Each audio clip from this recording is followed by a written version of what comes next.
So sorry, Ivy. Yeah. Yeah, we have to go again. So welcome, guys. Welcome to Stocks on the Rocks. My name is Simon Johnson. I'll be one of the moderators. Today we will be exploring COVID-19 from an economic perspective. As you guys know, Stocks on the Rocks is not just about stocks and investments, but it's really about enhancing broader financial literacy. We believe that Jamaicans, as Caribbean people, we can become a better people, increase our human capital through education. So that's one of the things that we are focusing on here. And tonight we'll be focusing on some more economics rather than investment and finance. So as I said, my name is Simon Johnson. I am one of the moderators. And Ivy? Yeah. Good evening, everyone. My name is Wendell Ivy, and I'm also one of the moderators for today's show. As Simon just said, we at Stocks on the Rocks, we believe that education is important, both financial and economic. So the higher or the better educated a person is financially and economically, we believe that the better decision that they can make and actually help to hold our policy makers accountable. Okay, so just to get into how this will flow tonight. So the flow of tonight is really more of a panel discussion rather than a presentation in from the previous editions. So Ivy and I will be going through just a brief snapshot of the economy, of the Jamaican economy, and then we'll be jumping into some COVID numbers for Jamaica and globally, and then we will introduce our panelists and we can get the ball rolling. I know that we have a lot of questions, and I know that you guys would like to pick their brains for your questions. Okay. So So guys, what we have here is a snapshot of Jamaica's economy, the performance for 2019. So here in the first column we have economic growth. So Jamaica has basically grown 0.9% throughout whole 2019, and with the emergence of COVID, we are expecting that by the end of 2020 we see that number be lowered. yes, and as it pertains to our inflation rate, the last inflation rate is our point to point as at March 2020.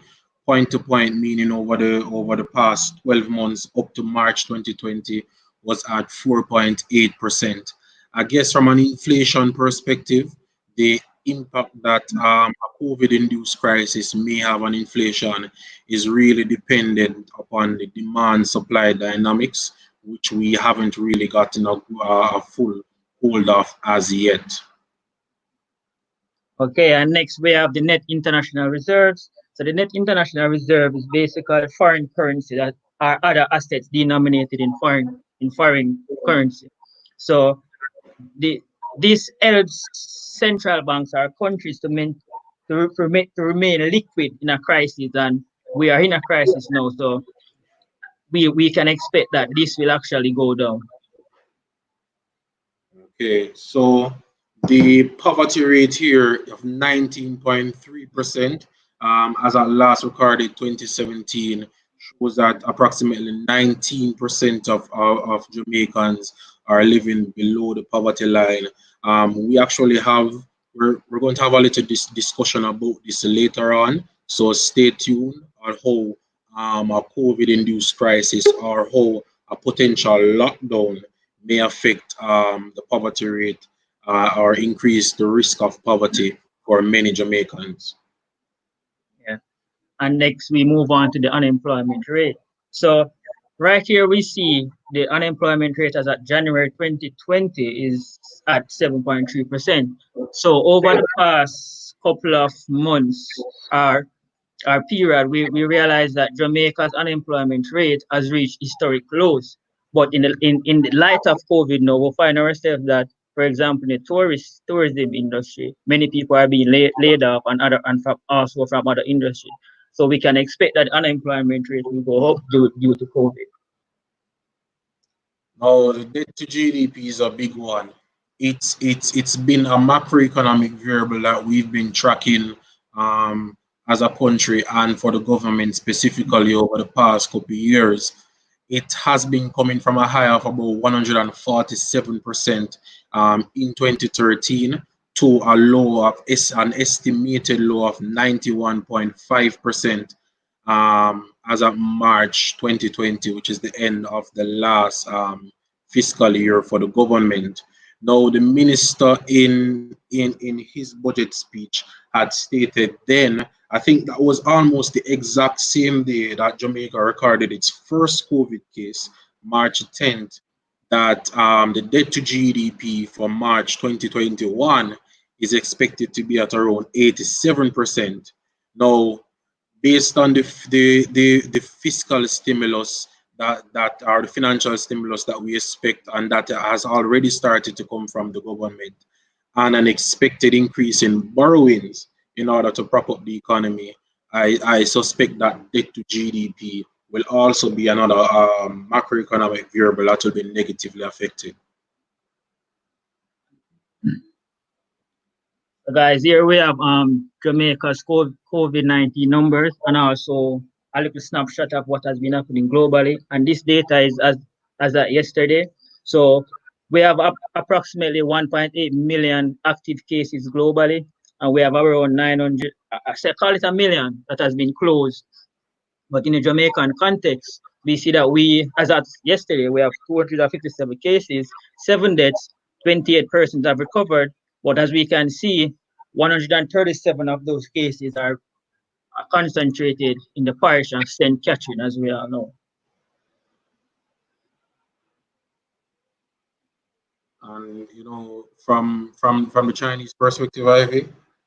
Okay, so we all know that the COVID-19 crisis started in China, which is one of the largest exporters of goods and services in the world.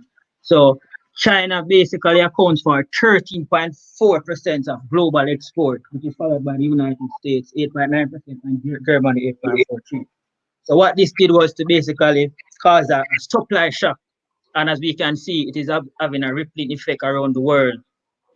And this COVID-19, as is termed, the Great Lockdown, and the IMF has estimated that due to COVID-19, the global economy could contract as much as 3%, which in their estimation is very, very optimistic. So there's much uncertainty. Therefore, we should explore how this might affect our local economy and possibly for how long. And just to give a bit of a primer, Ivy, later on, when the multilateral agencies report these forecasts or economic contractions or expected economic contractions, they're talking about the formal economy. Now, Jamaica has a very large informal economy, and this is something that we'll post to the panelists tonight of possibly a larger impact on Jamaica. Indeed. So now, guys, we have our panelists. We'll be introducing our panelists. And we'll be starting with Dr. Nadine Mcloud-Rose. She has a PhD in economics from the University of New York.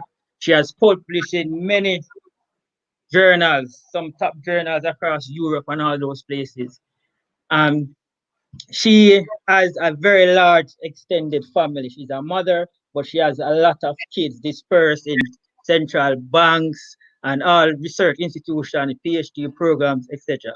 And fun fact, she likes to drink a lot of coffee.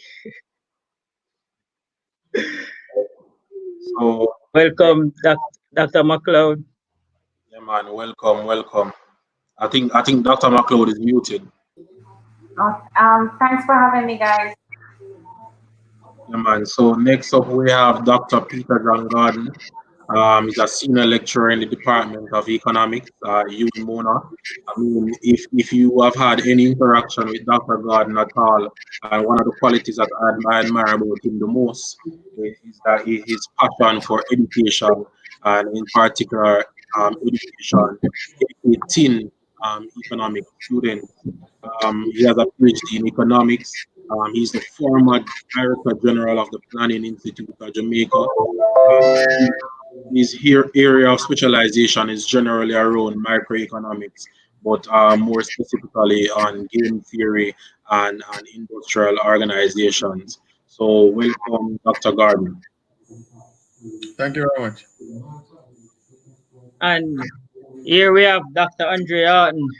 I don't think he needs an introduction because he has been out there playing his role in trying to help Jamaica to grow, and he published briefings and try to break down complex economic problems so that the masses can actually understand.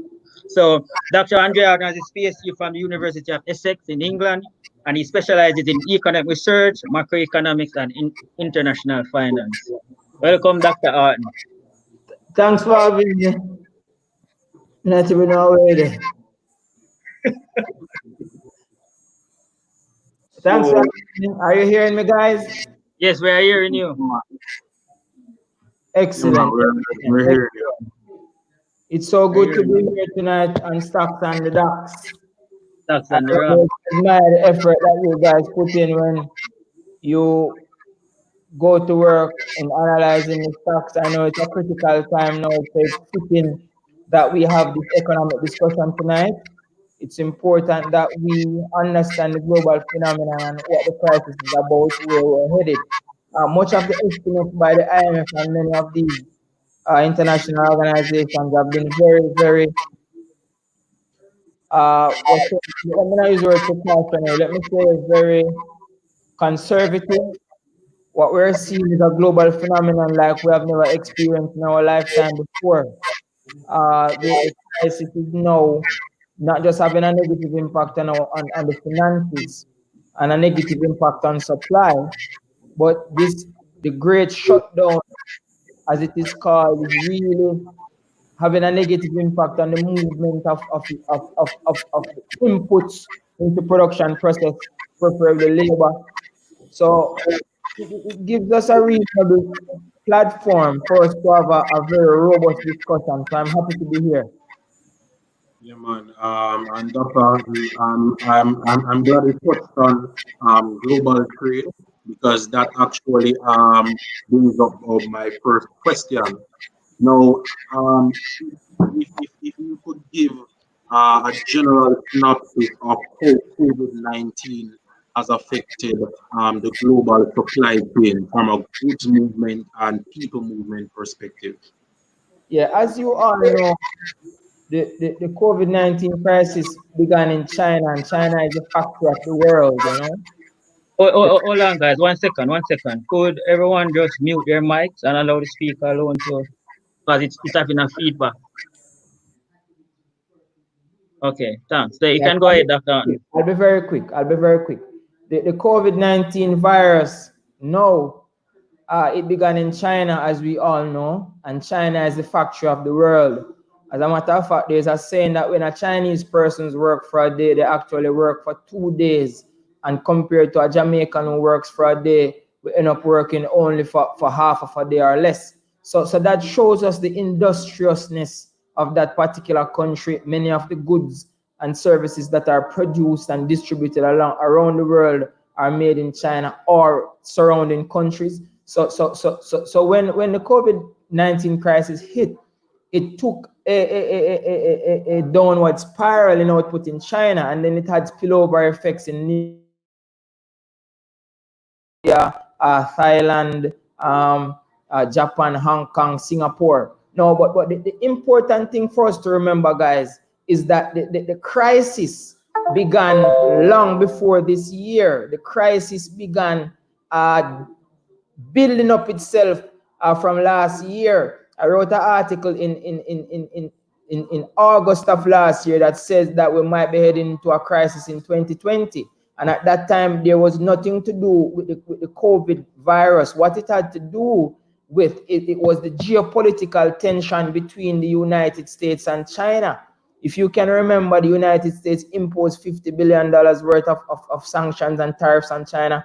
China rebutted by imposing $50 billion worth of of sanctions on the United States. And that started a back and forth trade war that had spillover effects in Europe and in Asia. So what happened? Many countries, including Singapore, their productive efforts fell because the geopolitical tension there between Asia and the United States, as well as other geopolitical occurrences, for example, Brexit in the UK. So many countries were sort of practicing anti-globalization strategies last year, which the neoliberalists and the classic, they will tell you that anti-globalization strategies, tariffs, quotas, and that inward look will have a negative impact on global growth because there's a positive correlation between free trade and GDP based on modern economics. Now, the UK, they're exiting the EU, so there was a lot of tension between them. So there was a tension between Germany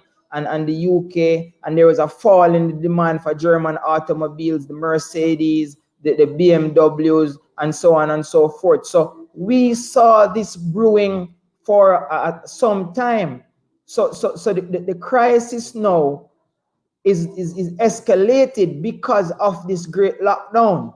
So what has happened? There's a fall in output in China, and as a result, there's also a fall in the global logistics chain that takes goods from Asia to Europe, and also from Asia to Africa, and also from Asia to the Western Hemisphere, which includes us, Jamaica, the United States, Central, South America, and Canada. So the point here is that now, though China has rebooted their productive efforts to an extent, the last news I heard, roughly 70 to 80% of China's productive efforts were back on track. But because there's a slowdown in the global supply chain, there's a slowdown in global logistics. As you know, goods are still coming into Jamaica, but people are not coming. And you know, people bring goods. So if people are not coming, it means there's a slowdown in the amount of goods. And also, many of us now are skeptical of everything coming out of China. So I think on Monday, the government announced that they will stop importing chicken from abroad. And this importation of chicken, or the stop thereof, is now going to open the platform for Jamaica really to look at where we are and how we can fold out domestically. But for now, let us look at where the crisis is, and we will get the feedback from everyone, and then we look at the way forward afterwards. But as you can see, this is where we are, and global supply now has taken a downturn, and it is really going to have a greater impact than many economists have hypothesized thus far.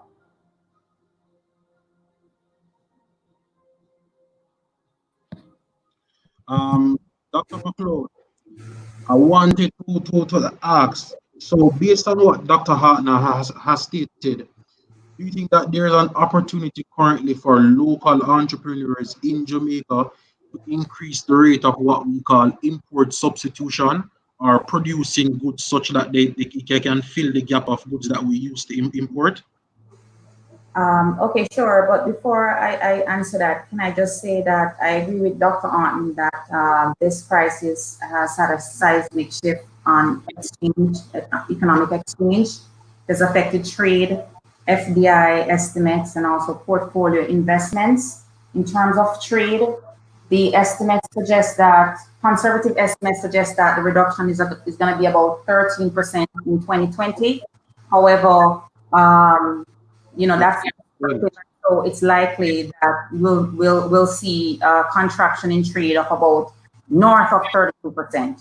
So that is a huge contraction in terms of even FDI. What we are seeing, FDI estimates suggest that flows have been reduced by 30 to 40%, and this will continue throughout 2020. What we also see is that the energy industry has revised its estimates, its earning estimates, and basically shows that the reduction is going to be about 208% in terms of earnings. Airlines, as we know, no one is flying that much, so the reduction in earnings is about 116%, and in terms of automotive industry is about 47%. So I agree. Like this is definitely a seismic impact on economic exchange. In terms of going back to your question about domestic economy, I think this crisis has basically revealed our capability to produce certain previously imported goods and has highlighted our need to be more self-sufficient. But in entertaining a push for import substitution, I think we have to give serious thought to certain factors. So one, for example, is that there's a high fixed cost for entry of new firms into domestic production, which means that if we are supposed to expand production and we have new firms entering into the market, the government will have to guarantee some kind of protection to ensure the survival of these firms. In other words, we can't have firms producing, say, sanitizers, and then we have importation of sanitizers at lower prices to actually displace these firms. So, I mean, this is something that we're going to have to really think about. Another issue, of course, as we know, is the cost of production in Jamaica is high. Fuel costs and electricity costs remain high, and those two are important inputs to any production process. We also need to give consideration to the production of goods in which we have a comparative advantage. Because if we're thinking about expanding domestic production, then we have to think bigger and think about not just supplying the local market, but also the export market. And in order for us to compete on a global scale, then we have to really think about our comparative advantage. The other issue now that we have to give thought to is the fact that domestic production relies on foreign inputs. And these foreign inputs are associated with high trade costs. Now, trade costs are ever present. And what do I mean by trade costs? Well, let me just kind of expound a little bit. So we know that trade is not a frictionless process. In order to move goods from one across border to the next, we encounter certain barriers. And at these barriers / checkpoints, we basically have to, it costs us to actually move across these barriers. So one of these costs, in a sense, these costs actually drive a wedge between the producer price of the good and the price of the good that is faced by the final consumer, right? And so all of these costs we basically call trade costs. Now, what are some of these costs? These costs are like transportation costs, for example, which include both freight costs and time costs. We're talking about policy barriers, so like tariffs, non-tariff barriers. In terms of an example of non-tariff barriers, we're talking about, think of exporters who need to ensure that their products and production processes meet certain foreign standards. There's also information costs, their contract enforcement costs, there are costs associated with the use of different currencies. Sorry, I'm turning my phone. There are legal and regulatory costs. There are local distribution costs, of course. So you put all of that together, then you realize that, whether you're exporting or importing, then you have these trade costs that you have to deal with. And the thing about it is that as a developing country, and we face higher trade costs on average than developed countries. So some of these issues we will definitely have to think through before we start thinking seriously about expanding domestic production. But yes, I do think it's a good idea. Yeah. Okay, thank you. So, Dr. Mcloud, you mentioned that Jamaica should focus on what we have a comparative advantage in. So many economists believe the purpose of the government is to create the best environment within which entrepreneurs can see and execute on business opportunities. However, some are basically of the view that the government must be more deliberate in their choices as to which industry the country places its resources in. What are your thoughts on this? And anyone can basically answer it. Dr. Gordon, you want to go? Okay. I get that. But before taking that, could I just make a couple of other comments? The coronavirus has, as Dr. Haughton and Dr. Mcloud said, has disrupted supply chains. It has also disrupted demand. Our tourism industry is basically wiped out. That's not a supply problem, that's a demand problem. right? Nobody really wants to travel. Airlines are suffering. Many of them will go bankrupt because nobody wants to fly because of the health risk involved. Now, our tourism industry going down has revealed a number of things. Our agricultural sector, which has had a lot of input into tourism, is also up against finding it very difficult now because a sizable market has been closed. So you see on the TV news, chicken farmers saying that they have no markets for their chicken, or egg farmers. In the United States, you've also seen farmers throwing away their products while people are in need of food. So what's going on? Or let's just take the case of toilet paper. There's a big rush on toilet paper in the United States. What's going on there? The thing is that once you have a lockdown, people no longer go out, people stay home. Roughly about 40% of bathroom use is done outside of the home in the United States. The toilet paper that you use outside the home is different from toilet paper inside the home, because the outside the home is the big rolls that you see in airports, etc. It's not costless to switch from industrial production to domestic production. There are huge costs involved, and the firms might not be willing to undertake those costs if they think that this is relatively temporary. Tied to that, there's something, most countries don't like that, a term they call price gouging. Well, if there's a shortage, normally prices go up. And when prices go up, it makes an investment that was not profitable now profitable. But if you are going to prevent prices from going up, then what you're saying is that, let's say in Jamaica, the supplying agricultural products to a hotel is a completely different setup. It's a completely different supply chain from supplying to supermarkets in terms of packaging, etc. So why should the supply chain now incur this additional costs if there is no chance of recouping? Now, to go directly to the question that Wendell asked, should the government be more deliberate about where it puts its resources, or the country's? You see, a businessman, Wendell, can decide, well, I think there's a good market here and I'm taking a chance. Basically, you're guessing that this is going to be a growth area. And if you guess right, you are handsomely rewarded. And if you guess wrong, you fail and you go into bankruptcy. The government can steer everybody else into a particular area, but what does the government know that people don't know? Why is the government better able to identify what is the area of comparative advantage? What is the area that is going to grow in the future? Let's take typewriters. Typewriters were very, very popular. They were around for about 100 years or more. Suppose the Jamaican government in, say, the 1980s had said, let's encourage everybody to go into typewriter making. And we made a huge investment in that. All the indications were that, this thing has been around for a long time. There's lots of money to be made in it. But at that time, nobody saw the coming of the computer and the computer age, and that the typewriter would become obsolete. So the idea that the government has more information in the market as to what is going to be the new areas of growth is a little fanciful. The people at the Bank of Jamaica, the PIOJ, or the Ministry of Finance really have no more information about the future than anybody else. Understood.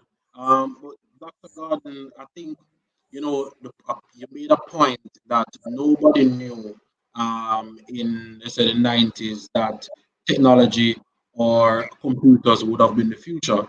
But there are countries that would have placed a disproportionate amount of resources in that sector and would have benefited from that through research and through doing extensive research in those industries.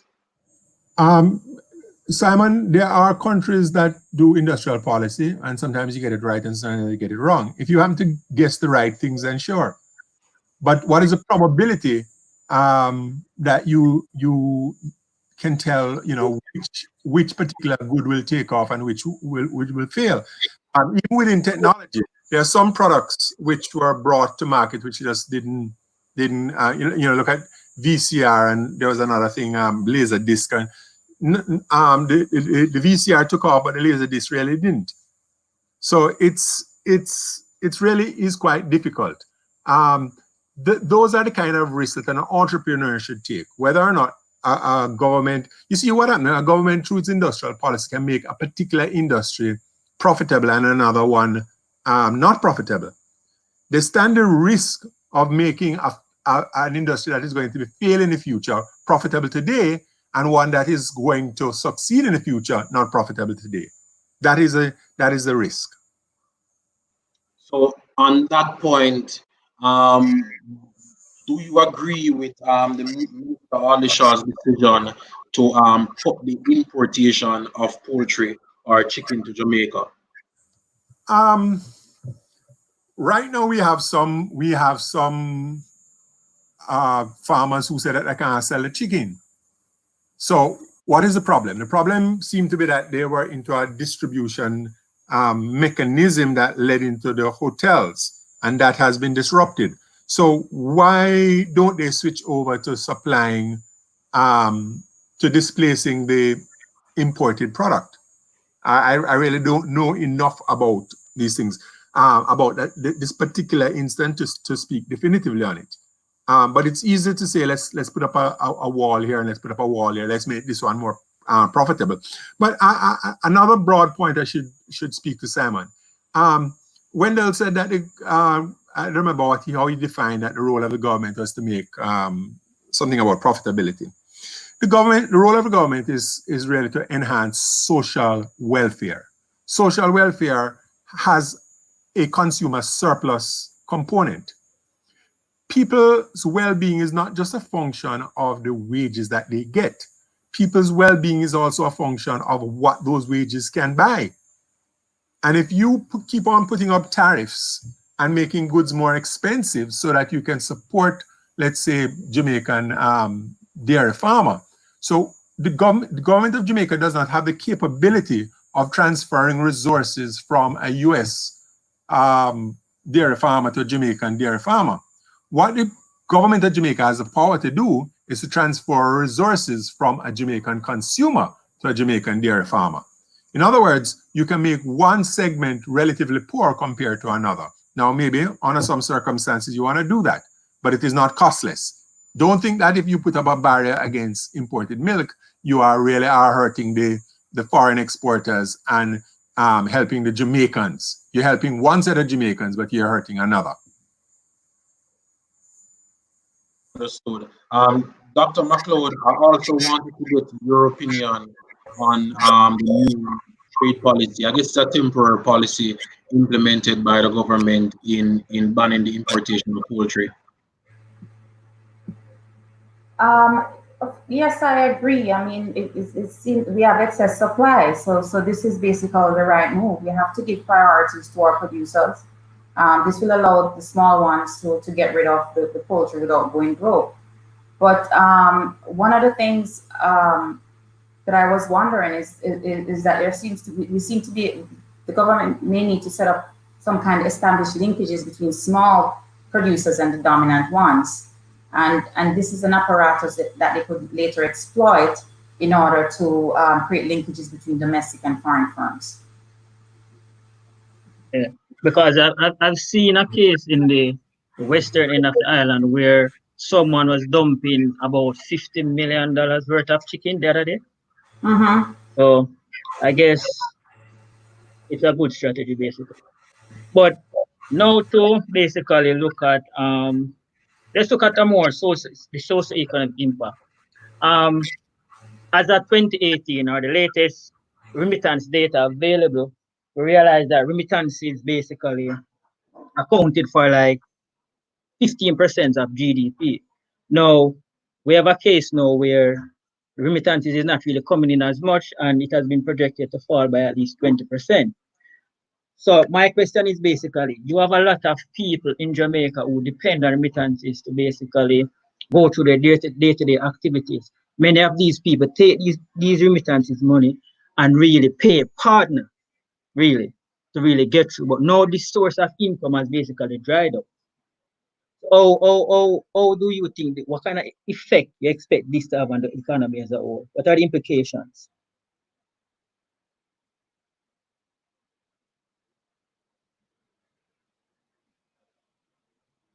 Anybody can take it.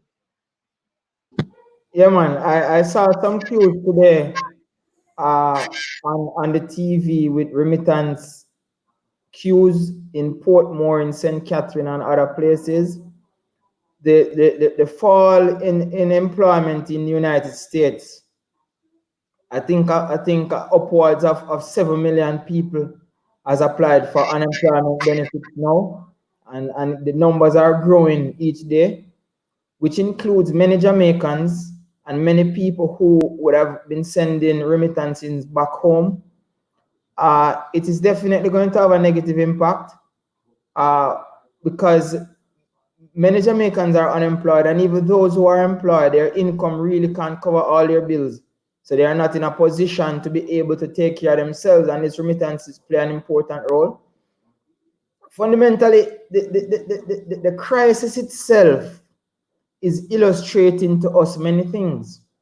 And paramount of these is, how does a country become sustainable in and within itself? I have a book, Developing Sustainable Balance of Payments in Small Countries, and it speaks to how countries approach their foreign currency inflow and outflow in order to be able to be solvent throughout time. And what it says is that the fundamental issue is that if a country does not produce or increase its level of productivity, then a country will not be able to earn. So it doesn't matter how much money. As you can see, if you take a look at the NIR as an example, and we're boasting that the NIR is about $3 billion. But when you look at it, how much of that is liquid? Because now when you find yourself in a crisis, liquidity plays an important role. And that liquidity feeds into the banking system and also feeds to those people who need the foreign currency to make their transaction. And the remittances play an important role, because if you look at Jamaica's foreign currency earnings portfolio, it is remittance, tourism, bauxite. Those are our three main foreign currency earners. And before the crisis, bauxite was on its way down. The crisis totally shut down our tourism industry. I'm from Montego Bay, so many of my family and friends work in the industry, and none of them are able to go to work now. As a matter of fact, I got news today that the BPO company Vistaprint has leased some rooms from a hotel to host their employees. They don't want them to mix with their regular going home and the regular people during this COVID crisis. So they are quarantining in the hotels, and the shuttle take them from the hotels to the BPO. So the fact of the matter is, Jamaica must now embark on a mission to stand on its own 2 feet. And that is important because every country must be in a position to be able to earn enough foreign currency to satisfy its obligations, and also in a position where every citizen is in a position to earn income where they can have a standard of living without depending on remittances. I doubt anybody in America really depend on remittances unless it's some type of child support or some other business-related activity. I doubt anybody in the United States call their friends and family in the UK or their friends and family in Africa or anywhere to send money to them. Why? Because they have the ability to do so. And that is what modern economies do. Modern economies give people the opportunity to be able to earn such an income. And Dr. Mcloud spoke about the energy crisis, and it's severe because when you look at Jamaica and you look at our major impediment to growth, and we have been focusing mainly on services because our economy is basically a service-driven economy. More than 70% of our GDP is services. But at the same time, you have to create a balanced economy with goods and services. And if you look at the goods basket, we haven't been able to produce as much goods because of the energy problem. And the energy problem, when I summed it up in modern times, I looked at all the taxes that have been imposed on the cost of energy. And we saw in 2015, the government imposed $9 worth of SCT to earn for them about the $9 billion, $7 SCT to earn $7 billion and $2 to earn $2 billion. In 2016, they also imposed $9 worth of SCT. And in 2017, they imposed about $7 worth of SCT. So over that 3-year period between 2015 and 2017, the Jamaican government imposed about $25 worth of special consumption tax. That's what SCT means, on fuel, and not just fuel, petrol and related goods, heavy fuel, oil, petroleum, and so on and so forth. Now, what this did, what did this do? This escalated and artificially inflated the price of imported energy. I'm not even going to mention their pricing strategy, because that is modern revelation. And even that plays a role, because in a country like Jamaica, for example, you're looking at the Laffer curve. So the Laffer curve is showing us the relationship between your tax rates and the revenue generation by the government. And you realize that a country like Jamaica that imposed so many different types of tax, it must have been having a negative impact on government revenue. So the point is, if the government were able to stimulate output and GDP were supposed to grow further, then that would enable the government, one, to get more income from productive taxes, and two, to get more income from consumption taxes, because more goods are being produced. So obviously people have to produce more. And when people are producing more, so the fundamental issue is, how do we move forward as a country in this COVID-19 crisis? If you notice, everybody is wearing masks. People are now moving to work from home programs. So technology and innovation is going to become a key driver of our modern economy. And it is going to be dependent on the infrastructure that we establish. So we can't be looking at, say, okay, it is the great shutdown, so outside is shut down and we are inside. We can't be shut down inside and shut down outside. If we are shut down outside, then we have to be fully activated inside. And many of us here can access the internet. Many of us here can access technological instruments. But there are many people in Jamaica who do not have the ability to do so, because the infrastructure is substandard. So a modern country, if you take a country, for example, like New Zealand, and their prime minister has been distributing Wi-Fi to college, Wi-Fi routers to college students who can't afford it. You know, I know this is a developing country, but I'm just illustrating to you the frame of mind of the government. So while we are here worried about quarantining and worried about containing the virus and worried about shutting down everything without no meaningful way of compensating all these people who will be inside and not earning, other countries are looking at ways how to exfoliate their work from home programs, how to exfoliate their learn from home programs, and basically how to create or meet the modern economy where it is.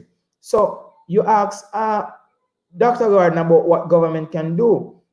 And I think that government policy is an important indicator of where the country is going.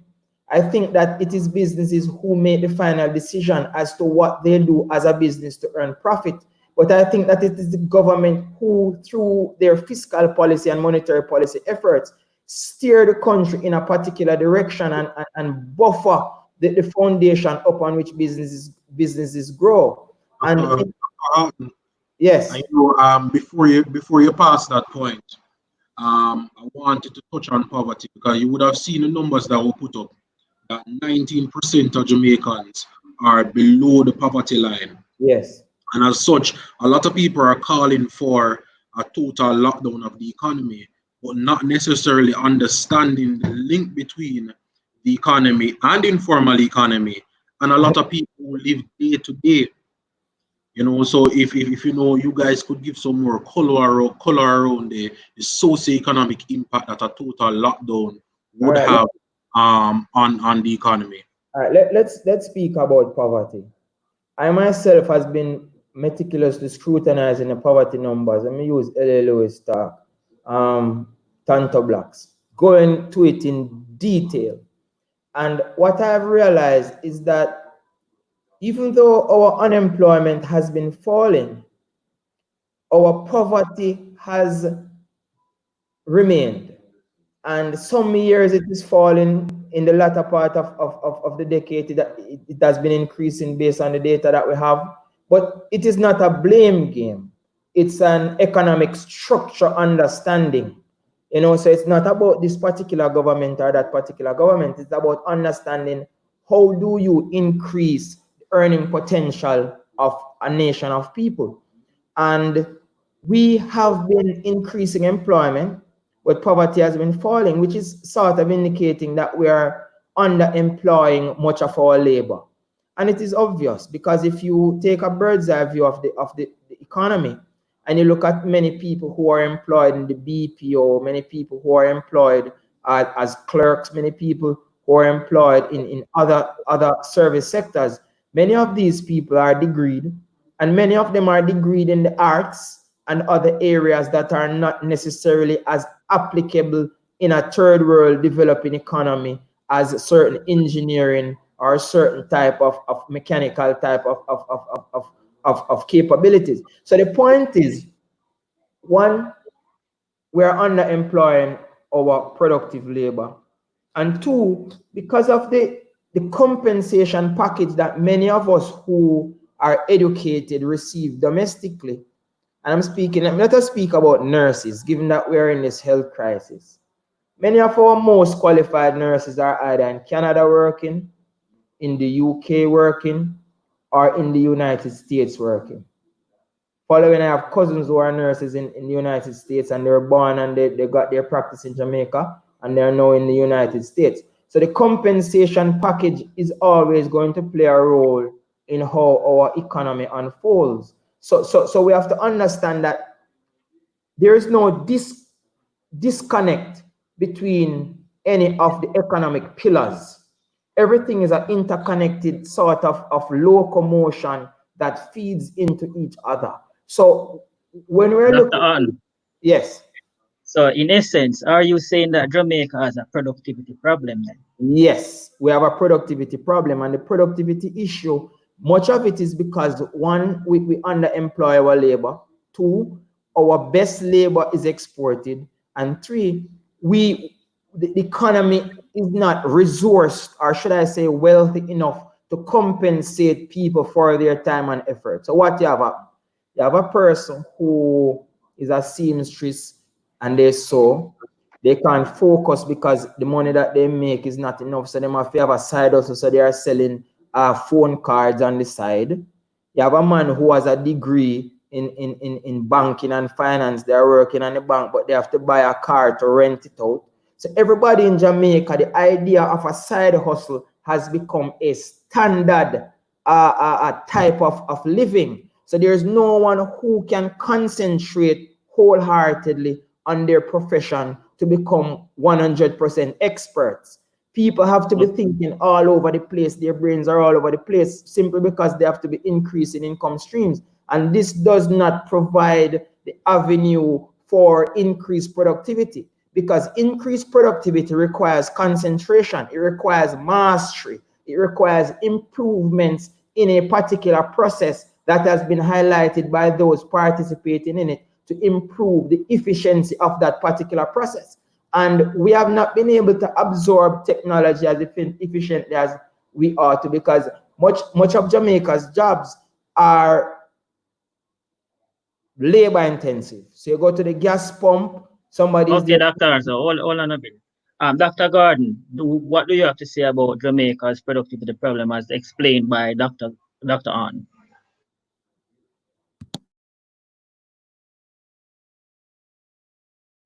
We're not hearing you, turn up your mic. Oh no. Are you hearing me now? Yes. Okay. It's clear that Jamaica has a productivity problem for a very long time. But I just want to speak a little bit about some things that have been said before. The role of the government. The role of the government is to make sure that the infrastructure is in place that will facilitate business. In this time of the COVID crisis, for want of a better term, let's say the education sector, it has been forced online. it's unlikely that we're going to be able to shut down the economy until COVID totally disappears.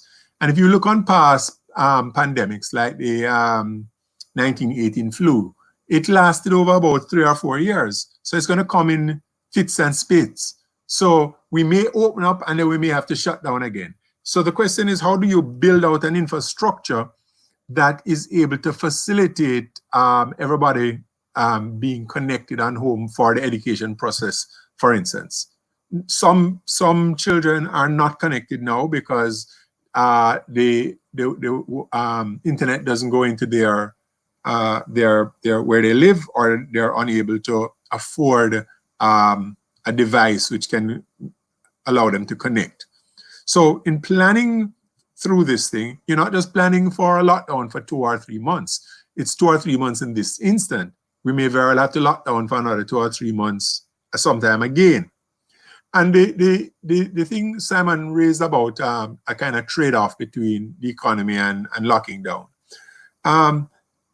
Locking down really is, excuse me, the whole purpose of the locking down is to give the health sector an opportunity so that it is not overwhelmed. In other words, I just talk about flattening the curve. It's not really reducing so much the number of people who get ill. It's that you don't want all of those people getting ill at the same time, because the health infrastructure would not be able to cope. I really don't know what the level of intensive care beds are in Jamaica, but I'd be very surprised if we have 100. And this, so you don't really want 1,000 people needing intensive care beds when you don't have that. Yes, we're opening up the arena for additional hospital space, but that's only part of the story. You need to staff that additional hospital space with doctors and nurses and respiratory therapists and the whole stream. These things they're not locked up in a closet that you can easily unleash them. And so these lockdowns is really giving the health authorities an opportunity to catch up, try and flatten the curve as much as possible, so that our capability, we would be capable of dealing with those cases that need health. If people are uneasy, or if people fear for their own personal safety, then they're not going to go out to become either workers or consumers. If you open up bars and people feel that, boy, there's a chance they can get sick going to the bar, then they're not going to go. So the thing is that health, you have different weights which you put on different things. And at the moment, personal safety, I think, would be the highest weight. People have to feel fairly safe that if I go out, I am not going to die, and I'm not going to bring home a disease that's going to kill my grandparents or my children. So, Dr. Mcloud, on back of what Dr. Gordon and Dr. Haughton said, I also want to include in the equation the informal economy as well. So we're talking about the socio-economic issue, but the formal economy affects a lot of our most vulnerable, but a lot of our most vulnerable actually work in the informal economy.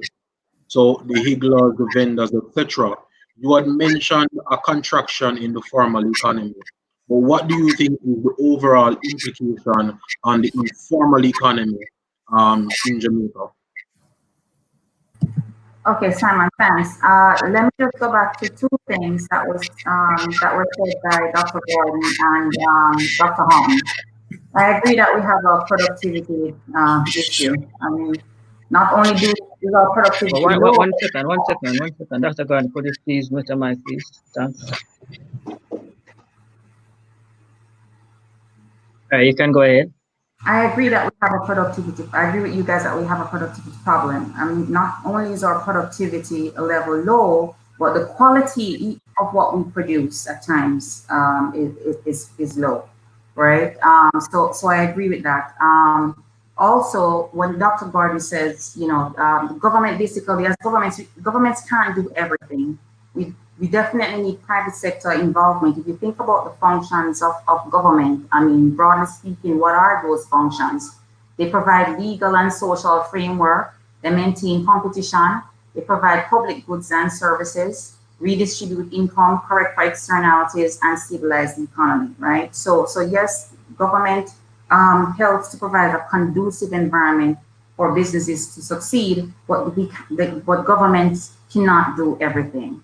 All right, so going back to your question now about the informal economy. Yes, that is definitely an issue. Now, one of the things that we have to recognize in these crises, right? When formal businesses can actually access loans because they are above board, for informal businesses that may be a bit difficult.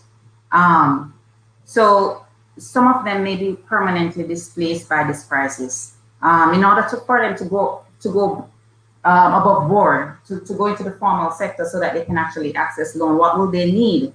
They need to show that they are TCC compliant, so they have a tax compliance certificate. They need to employ a certified accountant to get a financial statement. They need verification of business and registration, and they need proactive verification, right? So and as we know, Jamaicans don't always like paperwork. So yes, they may enjoy the benefits of not paying any taxes now, but then other benefits that they can actually access, they're not able to access, and that is a problem. Now, what is also a problem is the fact that these are the times in which you will see an increase in usuries, and usuries are like the loan sharks, these people that basically lend money at ridiculous interest rates. So if you're in an informal economy, chances are you're going to go to one of those persons, and which is going to make your life even worse. So yes, informal economy is definitely a problem. An interesting thing I was thinking about recently was that we define poverty as people that fall below a certain level of income over a period of time. However, and as such, policies have been directed towards the most vulnerable. However, I was thinking about those that I would consider are the working poor. So the people that are working, that do have a monthly salary, but they can't, if they were to lose their income, they couldn't survive on their savings, pay their mortgage, etc., pay for their vehicle or vehicles for another month or 3 months. So we actually did a survey before COVID. It was related to a literacy survey, where a majority of the respondents who were highly educated, they had at least 1 degree. A majority of them made over $200,000 a month, but most of those people stated, or a good percentage of those people stated, that if they were to lose their income, they could only live on their savings up until as short as 1 week to about 3 months. And not many people could actually survive on their savings for more than 3 or 6 months. So I think that there's a part of the economy that we're not necessarily considering as well. Those people that might not be a part of the informal economy, that may be significantly affected by a crisis. I don't know if you had something to say, Dr. Gardner. I saw you were. Yeah. The thing, Simon, is that the informal economy is not totally divorced from the formal economy. You have many people who straddle both.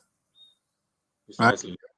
So, and an interesting question, which we really, even though we be able to estimate the size of the informal economy, the question is, does it move in tandem with the formal economy? And if the formal economy contracts as we expect it to do now, yes, some people would be, some labor would be shed, and they'd be kind of more than likely try to survive by moving more activities in the informal economy. But the informal economy also relies on people working in the formal economy, spending in the informal economy. The person who washes your car, etc., they're in the informal economy. But they rely on you bringing business to them. But if you lose your work, then you are unable to carry business to them. You have pointed out an interesting fact, not just here in Jamaica, but if you also look on TV streams coming out of the United States, how people have been lining up for food packages. You know, people who have been just out of work for 3 weeks, 4 weeks. So it's telling us that there's a large fraction of persons, even in the developed world, who are unable to sustain themselves very long on their savings. And I have no doubt that it's probably even worse in Jamaica. Yes. I mean, there aren't any statistics for the working poor in Jamaica, but I mean, I suspect, based even on the survey that we did, that would be a good percentage of the population. Dr. Haughton, just to come back to a point that you had touched on as it pertains to productivity. Now, so we understand the theory. Jamaica needs to be more productive in order to enhance sustainable development and growth and improve overall. But how do we get to that productivity? What policies can the government implement to, are those medium-term policies? Are they long-term policies? What policies can be implemented in order to drive productivity locally?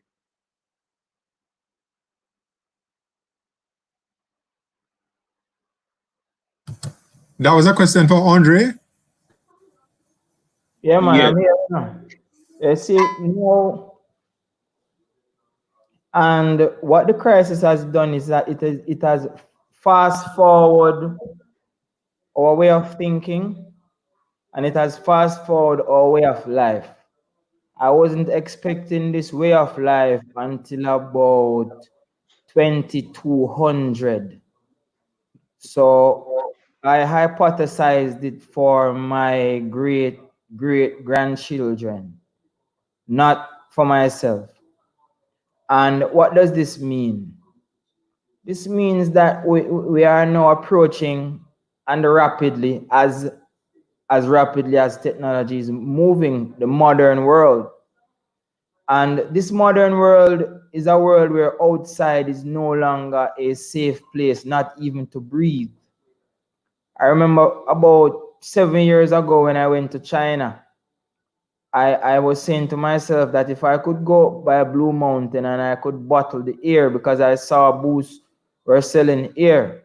And I said, what if I could bottle the air in Blue Mountain and I could sell this air to these people in China, because the air was so filthy.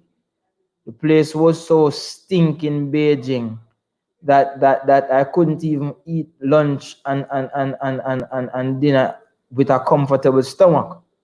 Now, the new world, more people are going to be isolated, whether in chambers, through masks. You see the space movie, when people go to Mars, and because the air quality is so bad, we have to have that big round circle around our head. That is where the world is headed.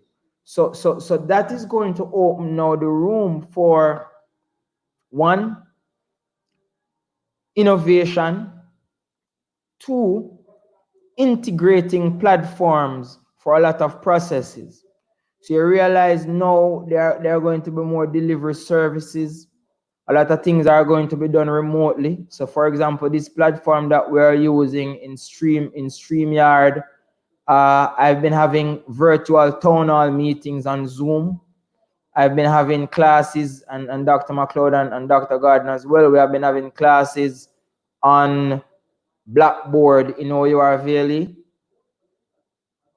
You see, governments don't create businesses, but governments assist businesses to get established. Now, throughout the 90s and throughout the 80s, throughout the 2000s, we had the Tourism Enhancement Fund. And we have this Tourism Enhancement Fund because the Tourism Enhancement Fund allows us to expand the tourism industry.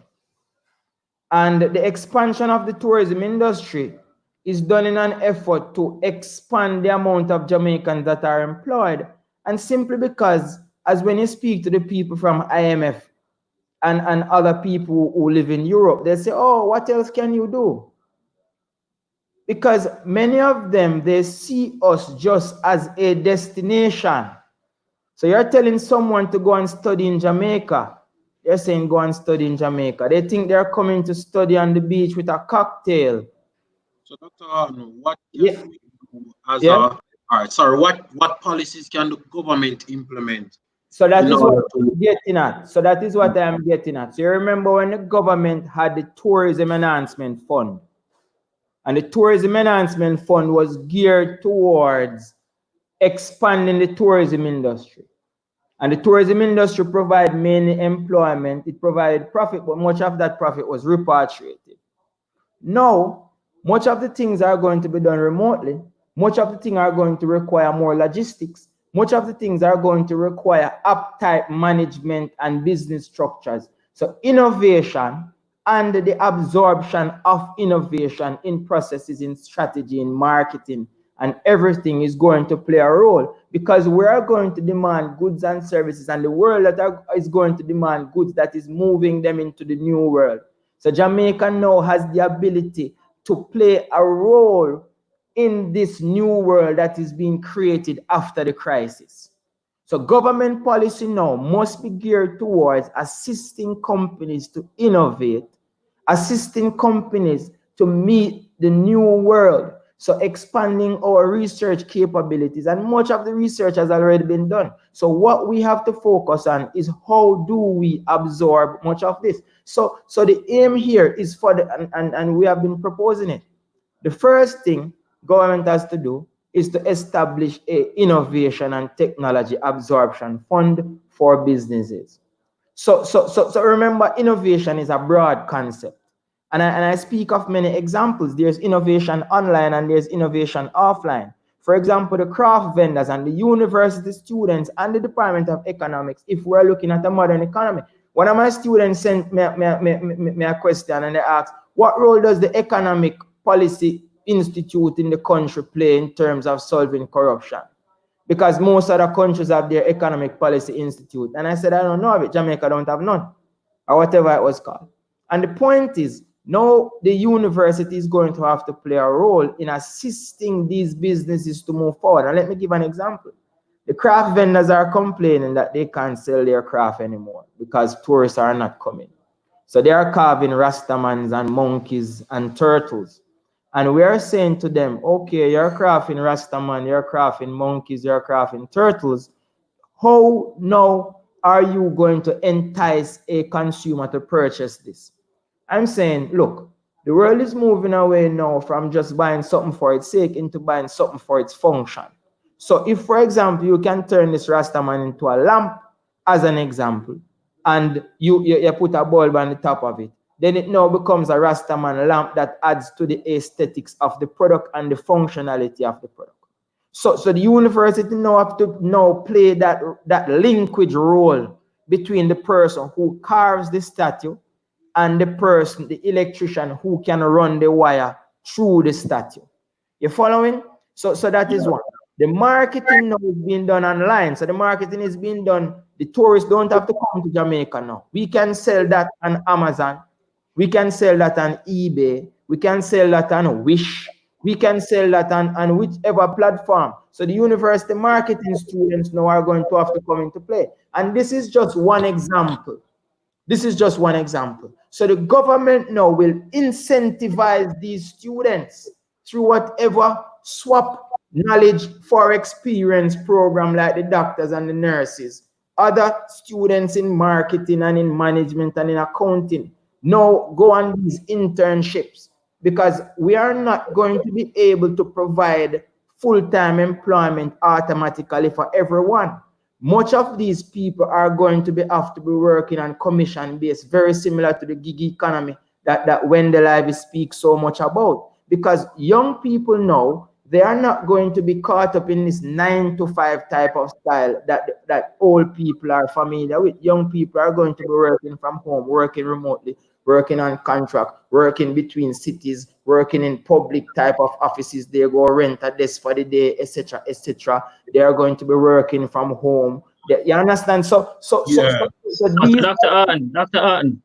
yes. So basically, you're saying that Jamaica needs to create a tourism innovation fund similar to the tourist enhancement fund. Innovation fund cannot be isolated. It has to be supported by people who have expertise in different relay chains along the productive channel, the distribution channel, the management channel, the accounting channel, the pricing mechanism channel. So the students now have to help these new businesses. So everyone is gaining experience. So whatever profit the business make, these students now work on a commission basis. And if them not make nothing and the business don't make nothing, you are not a good marketer. So the business. Okay, so Dr. Haughton, so you mentioned innovation, right? And here we have a graph from the research project, which they have plotted real wage, output per worker, and GDP. So here we find that, okay, then if you look on the graph, you realize that, okay, then the magnitude of real wage and output per worker is greater than the magnitude of GDP. While GDP is positive, the next two are really negative. So you're saying that with innovation, we can increase our output per worker? Is that what you're saying? That's the only way. That's the only way. And if you speak to a Chinese will tell you, even them China rarely innovates. Germany innovates, China copy. And they'll tell you that. And whatever innovation they do is a spillover of something that has already been done before. So it's not as if Jamaica is far behind the goal. Okay, all right. So we have a low productivity problem, and one of the things is that we find that energy prices are so high. So the Caribbean and Latin American region, we have like our energy cost is 4 times more expensive compared to like a USA or a China, rich countries. So since January 2020, world oil prices are falling significantly. How does this typically affect the Jamaican citizen? Because I'm thinking that we have many people online listening, and they have been seeing where oil prices have been going down, but they are not seeing this being reflected when they go to the pumps. Yeah, the idea here is that it is negatively affected by the level of taxes as well as Petrojam's profit margin. As you realize, is that yesterday the minister responsible for the portfolio for energy was speaking, and she articulated that because of the pricing mechanism, Petrojam has been edging against debts. So much of the benefits and their pass-through coefficient. The pass-through coefficient is basically how does a movement in global prices affect the movement in domestic prices? How much of the savings that Petrojam get from a falling oil price they pass through to the consumer versus how much of the benefits? And what she was saying is that the pass-through is characterized by some amount of asymmetry. If you look at a paper that I have, interest rate pass-through, it speaks to asymmetric interest rate pass-through, but that is interest rate. The oil price pass-through is very similar. And what she was saying is that whenever there are cost savings, Petrojam tends to herd those cost savings that arise from a fall in oil prices. And when there are expenses associated with Petrojam tend to pass on those expenses at a slower rate than the rest of the world. So I don't think that. Okay, good. So Dr. Mcloud, what is your view on this? No, man, I'm not finished, you know. Before Nadine talk, man, the issue is. Dre.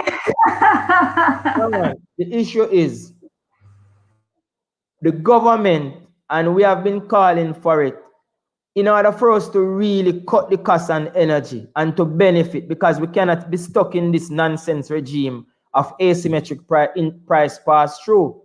So the point is, one, We understand that Petroleum has to make a profit. Dr. Haughton, for our listeners, what does asymmetric pass-through mean? It means what is it? Asymmetric pass-through means that there's a difference between upward and downward movements, and there's a difference between how they transfer the cost versus the benefits. So whenever the oil price falls globally, Petrojam benefits from that fall. The asymmetry arises because they do not pass through the benefit, but whenever oil price increase, they pass through the cost. You following? So when they receive, so that is basically the asymmetry, a difference between benefits and costs. Whenever they receive benefits from a fall in oil prices, they do not pass through these benefits as effectively. And whenever they incur costs through increased oil prices, they pass through these. So the cost is passed through at a higher rate than the benefit. So that is where the asymmetry comes. Asymmetry is basically saying that there isn't a balance. There isn't an equal type of approach towards up and down movements. So that plus the government must remove those taxes that I spoke about earlier that they imposed in 2015, 2016, and 2017. Those are added up to about $25 per liter. And that was to earn the government about 25 billion. So if we were supposed to reduce that amount in petrol, the government would lose 25 billion. But the cost savings to production, the cost savings to services, the cost savings to household would drastically. Jamaica would automatically become like a Trinidad, low energy costs, and they would be forced, Petrojam now would be forced to pass through. But because Petrojam know that if they pass through, the government is going to increase tax again, so they don't have any incentive to do so. Dr. Mcloud or Dr. Gordon? It's an interesting discussion around Petrojam. And I just want to tie that into the kind of call which we heard earlier for protection. Here's an industry that's protected, right?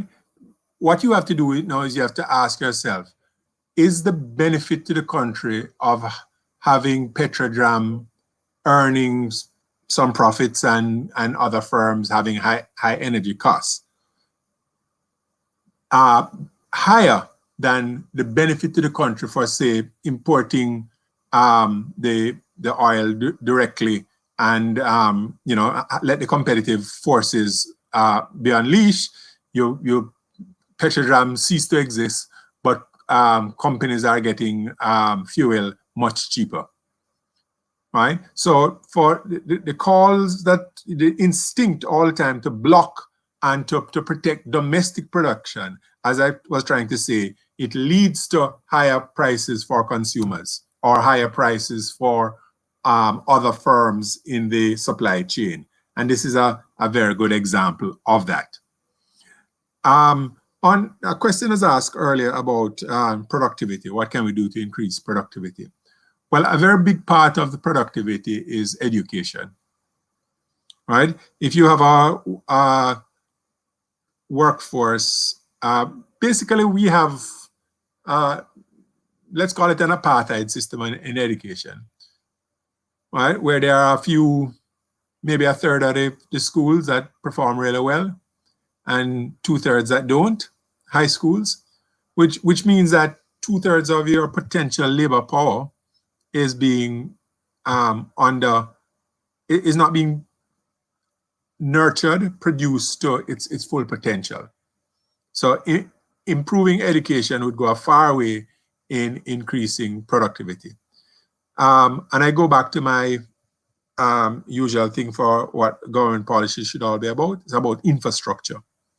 So for instance, we're seeing a build out of the road infrastructure that is now allowing businesses to, or people to live in one part of the country and work in another part of the country.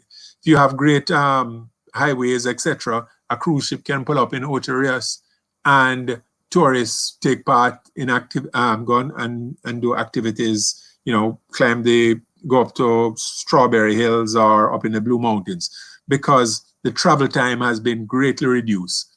A ship comes in here for 8 hours, You're not spending all day traveling. You can get to different sites within, within an hour, hour and a half, which means the whole island is now open up for cruise shipping rather than just a few ports. The good roads allow businesses also to be able to expand out. So we want competition, and the good roads enhances competition. Good telecommunications also does that. We must also pay attention to and resist the temptation to just want to block off and look internally. We went through that in the 60s, and everybody liked to talk about growth rate in the 60s, but that had hit a natural barrier. The country is only so big. It can grow only, if you're relying purely on your domestic population, you can't grow, keep on growing forever. And in order for the Jamaican consumers to have the highest quality of living, you really want domestic prices to be no higher than international prices. So Jamaican firms really have to be able to produce at comparable prices to international firms. All right. And your take on Petrojam? Oh, that's what I said first. What this is telling us is that having basically a local monopoly and protecting it can put the rest of the economy in jeopardy. So it might be better. I'd have to look on the figures, but we shouldn't close our minds to the possibility that it might make sense to shut down Petrojam totally and to import oil, rather than have it import the finished product, if we're going to get cheaper prices to consumers and to other firms. Because the prices are making other firms less competitive. Those firms cannot export, and those firms find it difficult to compete against imports. So effectively, having a greater pass-through of possibly lower prices to consumers. I wanted to get Dr. Mcloud's perspective on the relative protection of this specific industry versus allowing market forces to take effect. I agree actually with Dr. Gordon and Dr. Haughton's perspectives. The cost of fuel is way too high. This is extremely high. Electricity is extremely high. And many businesses have been permanently displaced because of these two inputs to production. So yes, we have to agree that, one of the things that you learn in macro is that prices are sticky downwards, right? That is what Dr. Haughton referenced when he spoke about asymmetry. So if you could explain what sticky downward means. Right. So you're, I was going to. So you're more likely to face, and as consumers more likely to face an increase in price when it occurs, rather than and less likely to face a reduction in price, enjoy a reduction in price when reduction occurs, right? So that is the asymmetry, and the same thing as saying, prices are sticky downwards. So they don't like to lower prices for consumer benefit, but they're likely to increase it for their profits. But they have to revisit this industry because its prices are ridiculously high, and it's hard for people to understand.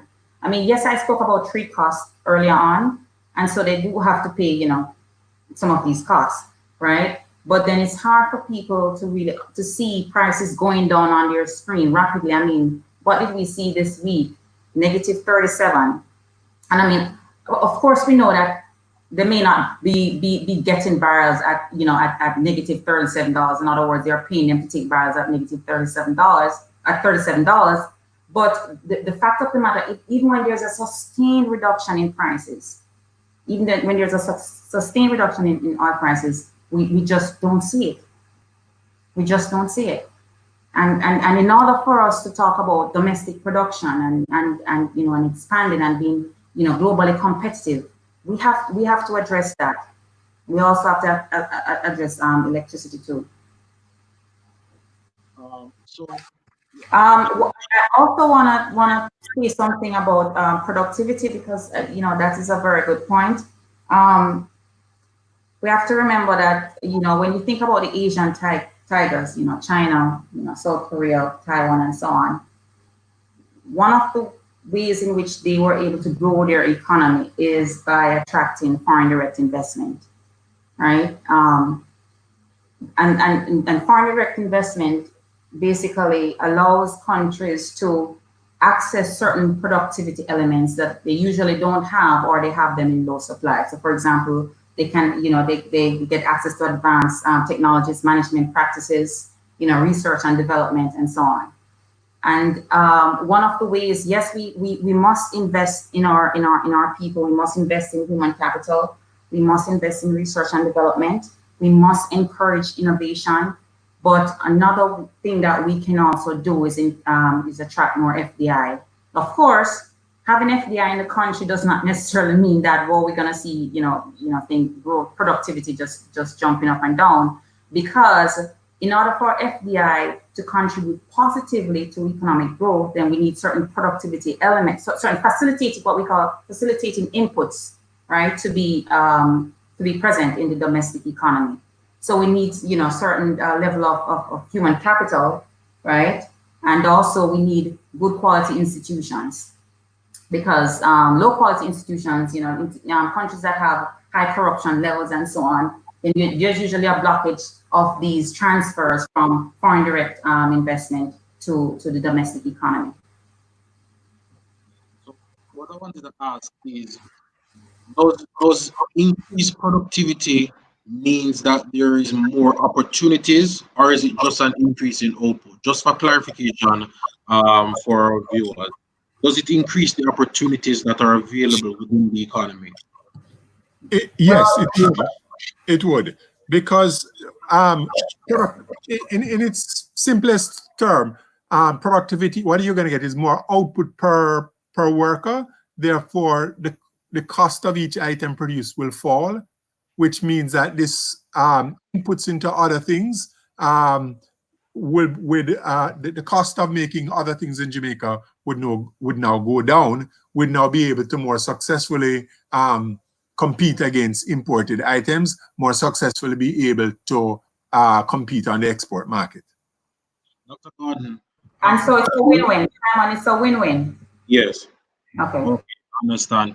So, I mean, Dr. Gordon, you had made a point that, if it is that the benefit to society of closing Petrojam is more than keeping it open, then the government should do so.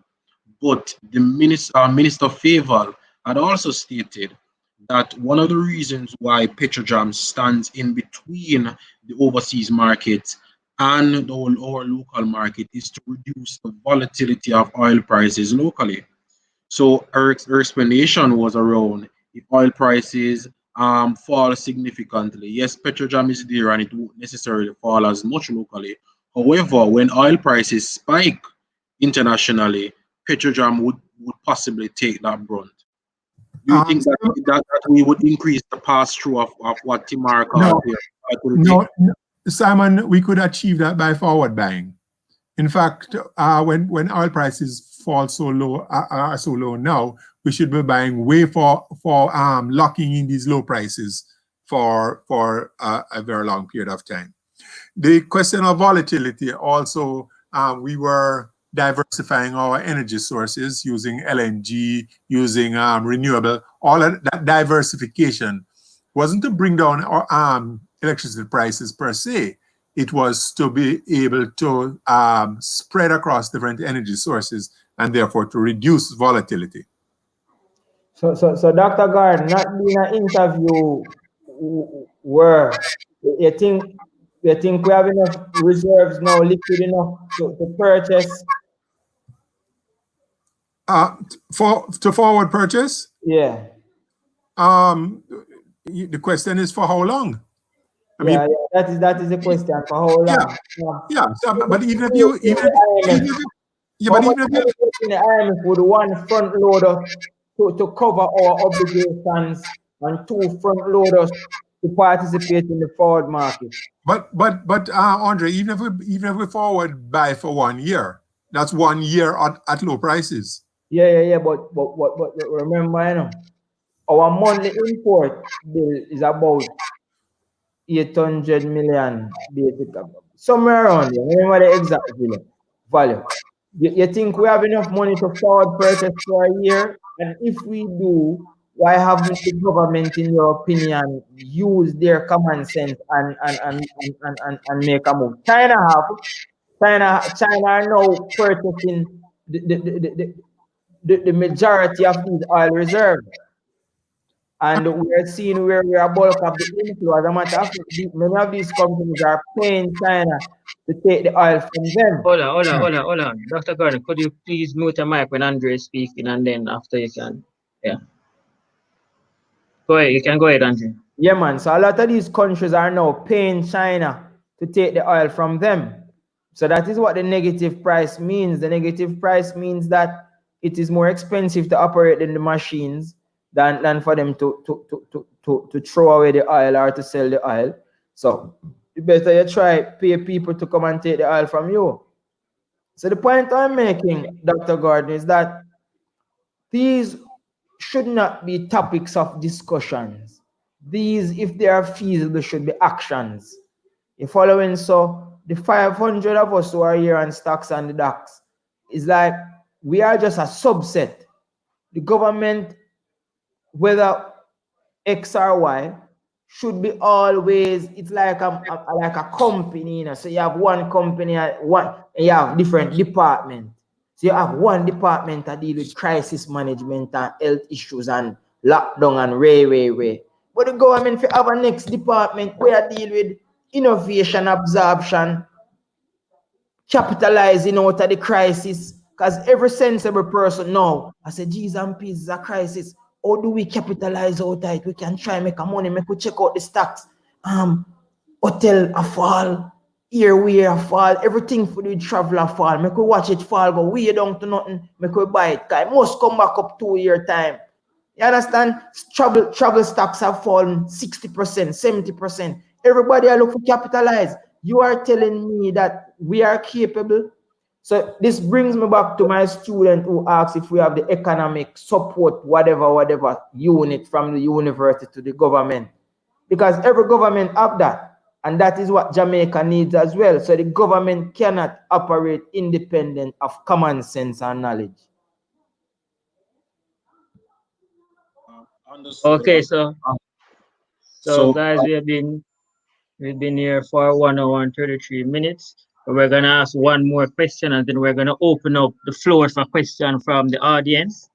So basically, we want to know, what do you think the structure of the Jamaican economy would look like in terms of employment, the labor market after this COVID crisis? Dr. Mcloud?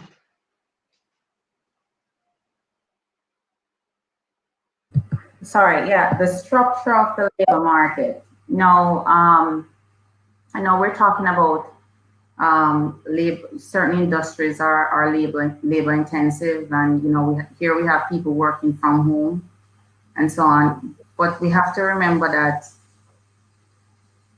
not everything can be done from home. So this basically, you know, is a temporary arrangement. Some jobs just cannot be done from home, and so and even the ones that we're trying to do from home now, some of these jobs are quite difficult. So in terms of the post-COVID era, I expect you know some sort of normalcy going in. Yes, we should be more efficient in how we do things, given that now we have to rely a lot on the internet in order to get certain things done. So we should be able to be more efficient at our job. But in terms of, you know, people permanently working from home, I don't see that happening. Understood. Dr. Gordon, how do you think the market is structured? Put it this way, I think of this as an elastic band that has been stretched. right? The crisis has pulled this elastic band. Now, when the crisis pass, we certainly won't stay where we are stretched, but will the elastic band flip all the way back to where it was before? Probably not. So, you know, I don't really know where in that continuum we will be. A lot of people who feel that this crisis would certainly push us from one thing to the other. My question is, if B was better than A, why didn't we move to B without the crisis? Why was the crisis necessary to move it to B? So if B is not better than A, then you will go back to A. If something has changed which makes B better than A, then you will move towards B. Okay, understood. And I think Dr. Hart, Ivy was basically asking, you know, how do you think the Jamaican economy will look post-COVID, the structure of the economy, and do you think that we can implement policies now that can put us on a springboard to grow even faster after the crisis? That's for me. Yes. Yeah, man, we are now in a very critical and a pivotal time in the history of the world and the history of the country. Much of the wealth that was created in many of the countries in Europe and Asia was created after the First and the Second World War. And the idea here is that with every adversity becomes an opportunity to become great as individuals and as a nation. The idea that the world is going to be the same after this COVID crisis is really far-fetched. The idea that no, and as Nadine quite rightly said, not everything can be done from home. But coming from where I am in Montego Bay, and we have a lot of BPOs there, there are a lot of things that people who normally would go to an office to do, for example, they would not necessarily do so anymore. And the idea is that the idea of protecting yourself, the idea of constantly sanitizing your environment, the idea of futuristic type of approach towards living, and that includes health and wellness as well, because Jamaica has the ability to really take part in this global movement of health and wellness. So the outside jobs that we speak about and that Nadine speak about will include and not limited to agricultural jobs and the farming of microgreens, because microgreens now are becoming an important part of everyone's salad and diet, and fruits and vegetables, teas, the mint, the Guinean weed, because everyone now after this crisis is going to become more health conscious, subconsciously or consciously. You're going to become more health conscious. So you now are going to be looking at how to consume better. And that better consumption depends on where the food is coming from. So have you ever heard of people saying that the food from Jamaica tastes the best? The ginger from Jamaica has the strongest flavor. The mint from Jamaica makes the best mojito. So Jamaica, from a primary product point of view, and I'm not even getting into innovation yet because that's another side of the story. If we were to say, for example, let us now look at the food crisis, and we're going to maintain social distancing, but at the same time, we're going to farm all idle lands. And we decide to, all right, lands that are not arable, we start farm chickens upon them because we can't import chicken again. And importing a lot of things are going to become unhealthy. So the idea now is to boost production in every sphere. And Peter John is right, and Nadine is right. We have to be able to benefit from economies of scale. But the idea here is that Jamaica is not a country that competes in quantity. Jamaica is superior in quality. So our goods, our mint, our ginger, our coffee should never dare find itself in a market competing against Costa Rica. These are connoisseurs. These are niche types of products. Our lamp, our monkey carved lamp should never be caught in a market with a made in China lamp. You following? Because these are uncrafted, made from 100% cedar wood, crafted by young at-risk boys, very at-risk female, very. It have a story, and the world now products. If you look at innovation in marketing, it is stories now that are selling products, niche products. You see me, so people have aesthetics, especially people with wealth and money to spend on things, have aesthetics. So them don't want a bulk lamp to make them a China. But then would I buy a carved lamp made by a at-risk lady in Jamaica to stop crime, because they want to come to Jamaica, come vacate from beach.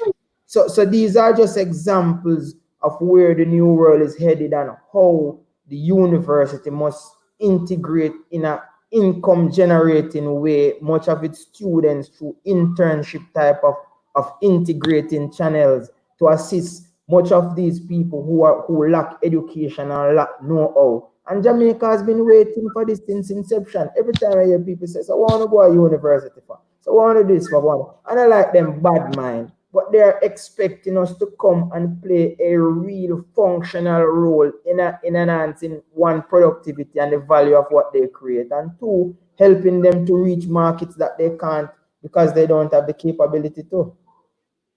You know, Dr. Haughton, it's really good that the three of you who are educators and senior lecturers within the Department of Economics are doing your part to try to pass on that knowledge to our next generation of economists. It's a very good point you made.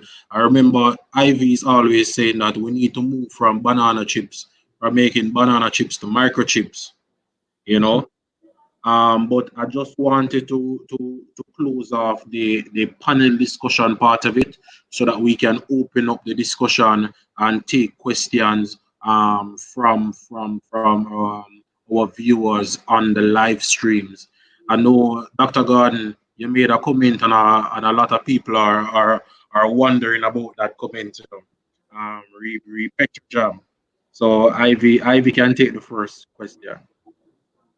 Okay. Okay, guys. So someone on Twitter asked that, I made a statement asking the feasibility of the statement. So they're saying that since asymmetry in Petrojan's methodology is causing us to bear the oil price increase, but not benefit from the fall in oil price, the government of Jamaica should then reduce the SCT to give consumers a respite. So they're asking the feasibility of that, basically. Of reducing the SCT on gas. Reducing, yeah. On the entire thing. Okay, let me answer. You see, tax policy is not, there are a number of different things that go into tax policy. It's not just about taxing a particular industry. You're looking at the competitiveness of the economy, in which case taxing a big SET on fuel might not be such a great thing. But generally speaking, you don't want to say, you know, how much should I tax tourism, or how much should I tax agriculture. Public finance has to be looked at really at the macro level, looking across everything, rather than simply using the tax policy to solve one particular problem or another. Okay, understood. Miss Yoti from YouTube is asking panelists, so with all this low and sometimes negative oil prices, what going for Guyana and their oil? So I don't know if Dr. Mcloud wants to take this one. Well, they're certainly not making a profit. It's an unfortunate situation for them.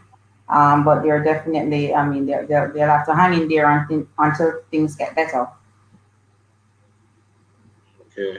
You know, I was sharing with somebody that, remember, you know, you make profits from producing oil above a certain point. So the production of oil involves fixed costs and variable costs, which is why oil production companies are always putting online or offline pieces of their factories. So when prices are high, they pump out more oil to sell at higher prices, and when prices become low, they shut down a part of the operation.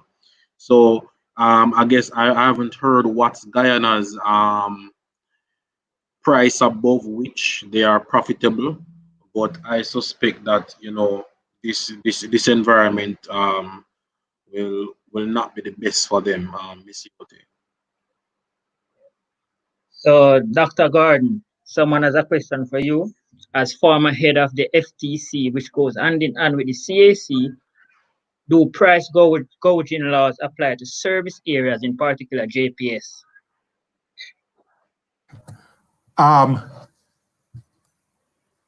Yes, I would think that any price gouging laws would apply to both services and goods.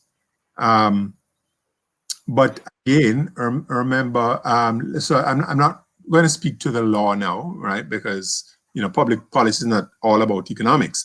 But the point I was trying to make earlier is that if you have laws which prevent prices from rising in times like these, then you may actually do harm.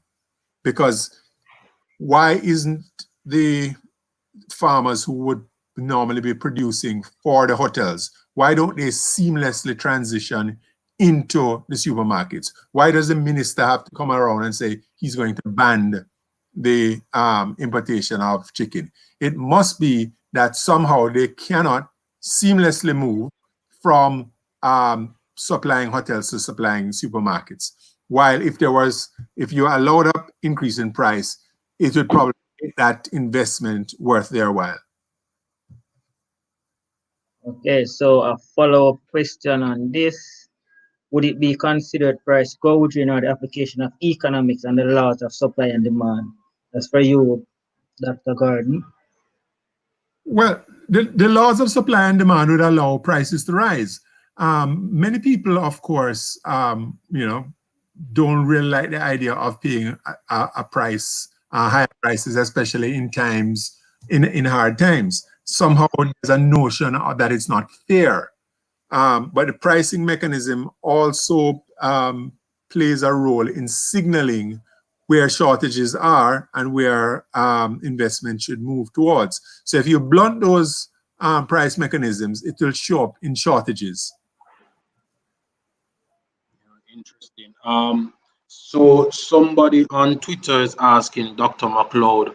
Well, I say personally, I'd like to hear Dr. Mcloud's input on how we possibly can help those who have been temporarily suspended from work, not fired, just temporarily not working as a result.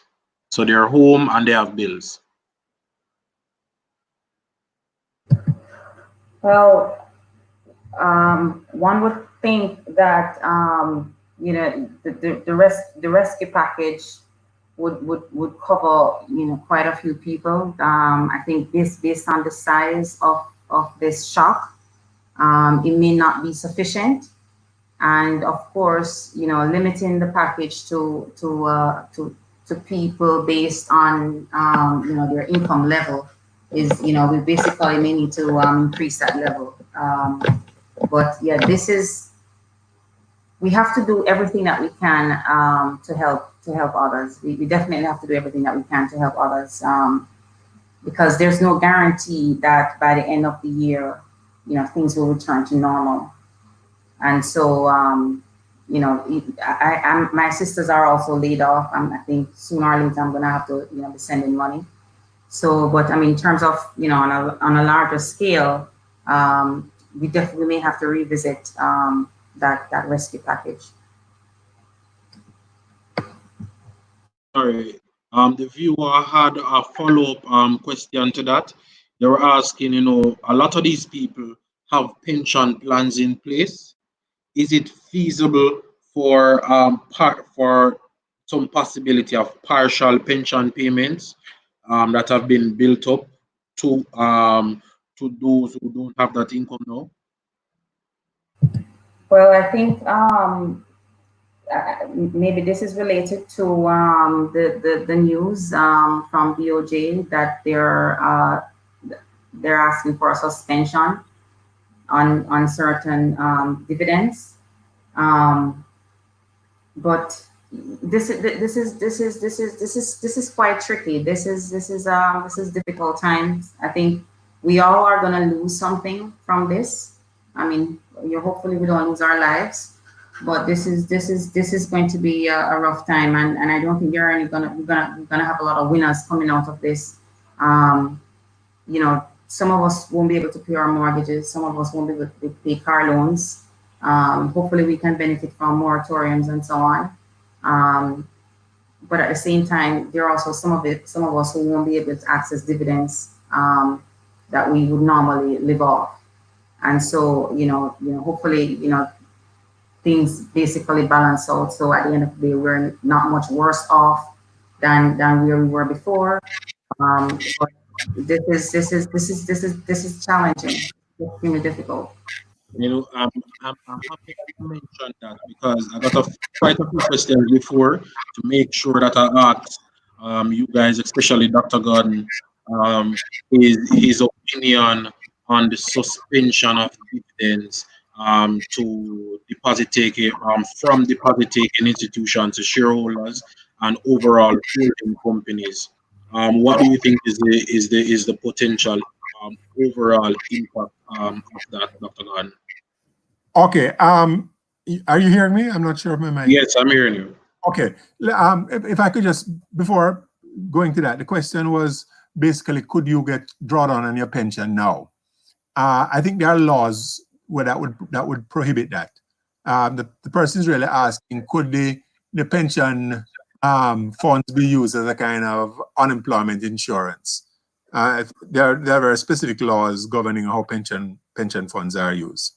Okay. Understood. To the question now of not paying dividends. I think the reasoning behind all of this is, look, the financial sector is different from every other sector, right? As anybody who lived through the 1990s in Jamaica would be aware. If courts go under, or Best Dressed Chicken go under, that is a company going under, and it's sad, and that's that. When financial companies go under, they can pull the whole economy down with them, right? Asking that dividends not be paid at this point is really, I think, an attempt to hold more resources within the financial sector to be able to tie them through difficult times without having to rely on intervention from the central bank or the government. Okay. Sorry, I have another question for Dr. Mcloud. They're just coming in. So digital, in regards to digital transformation in JA, that's dependent upon a strong telecommunications framework. Do you think that Jamaica has been making the necessary investments in infrastructure, capitalize on a digital economy?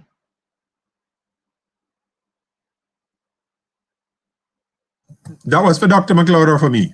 I mean, any panelist can. Okay. Well, clearly we have made huge gains in the telecommunication infrastructure. Simon, you're probably a little bit young to remember, but there was a time when, it would take years to get a telephone, to get telephone service. I mean, okay, when I was growing up, there was a phone in my house, but I couldn't call any of my friends because none of them had phones. Phones were things for companies and I mean, well, I guess my parents had a phone. But now you basically can walk into a store and walk out with telecommunication service. So we have made huge gains, and that's what has made the BPOs possible.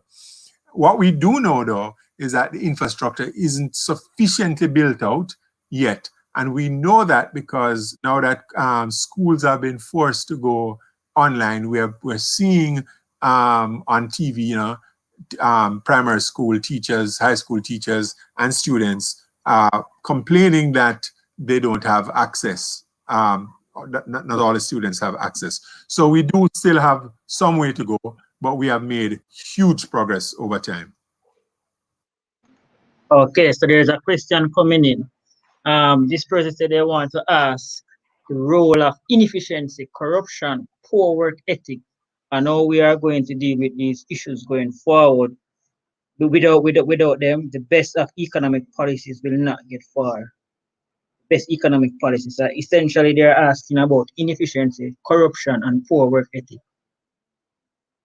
Well, the person is very correct that with corruption, you're not going to go very far, because we like to speak of market forces as being atomistic and impersonal. But the truth is that for a society to hold together, there has to be an element of trust. And if people feel that corruption is rife, and if I work really hard and try really hard, I can't get ahead, then they certainly won't be willing to put in the effort. They certainly won't be willing to pay the taxes that are required to build out infrastructure, et cetera, et cetera.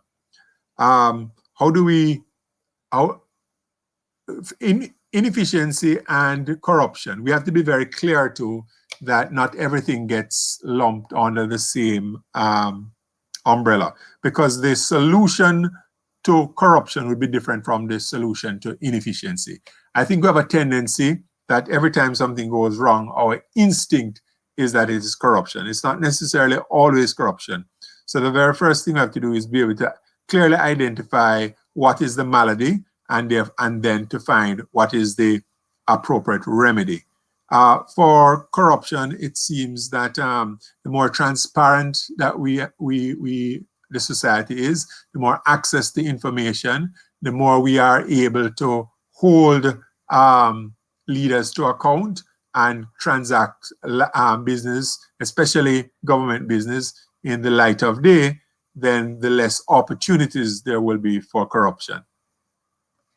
Okay, so Dr. Mcloud, you want to have an input? Yeah. So I agree with Dr. Gordon. One of the things about corruption is that it causes a redistribution of talent in society, as Dr. Gordon alluded to. So talented people are more likely to engage in corrupt activities because it gives them a higher return than to engage in more productive activities. And of course, what you want to do is increase productivity, and so you prefer to have talented people engage in productive activities. Now, in order to improve institutional quality and reduce corruption, then what we have to be mindful of is that there are different sources of corruption that exist in a country.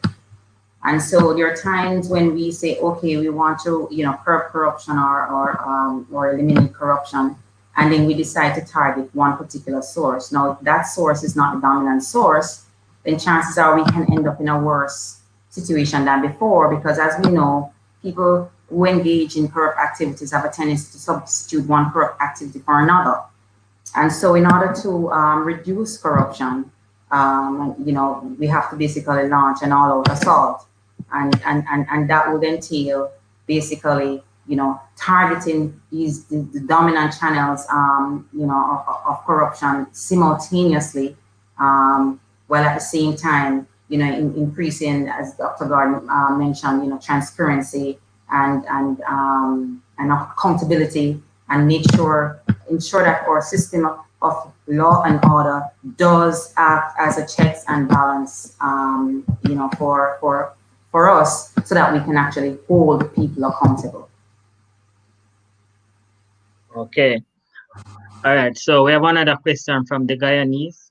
What are the panelists' view on the long-term effects of Jamaica becoming export viable with the current control change of our major port over to the Chinese? I think I'd like to take that one. Okay. It really doesn't matter who owns the ports, It doesn't really matter who owns the airports, right? I mean, owning a port and owning an airport does not remove the government's role in those things. The fact that the airport is owned by somebody, a private entity, don't mean that passengers can come in without going through immigration. immigration is not controlled by the owners of the airport. So the government regulates what goes on inside the port, inside the airport. You know, the controller of the port, the owner of the port would have the cranes and the machines and stuff like that. But they still have to operate under the laws of Jamaica. And if these owners can bring capital and can make the airports and the ports first world level, and the government of Jamaica or Jamaicans are unable to do it by themselves, then I'd much rather have a foreigner owning the port that runs really efficient. None of our 2 telecommunications companies are owned by Jamaicans. It doesn't really matter to me talking to you now or using my phone who owns the company. What matters to me is that I'm getting good service at reasonable prices. Is this ownership, quickly, is this ownership or just management? Which one?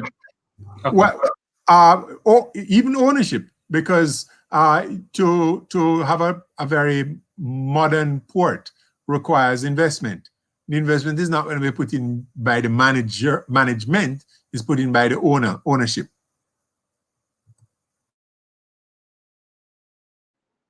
Dr. Mcloud, you would like to have an input? No, I was just making reference to the article. The article was about, you know, ownership or just, you know, just not ownership but management. That's okay. Oh, okay. So another question coming in. It said it states that Dr. Gordon mentioned increased productivity can increase our ability to compete internationally. How do international organizations, that is World Trade Organization and trade policies, affect that? And they are giving some context: banana wars and importing what we produce.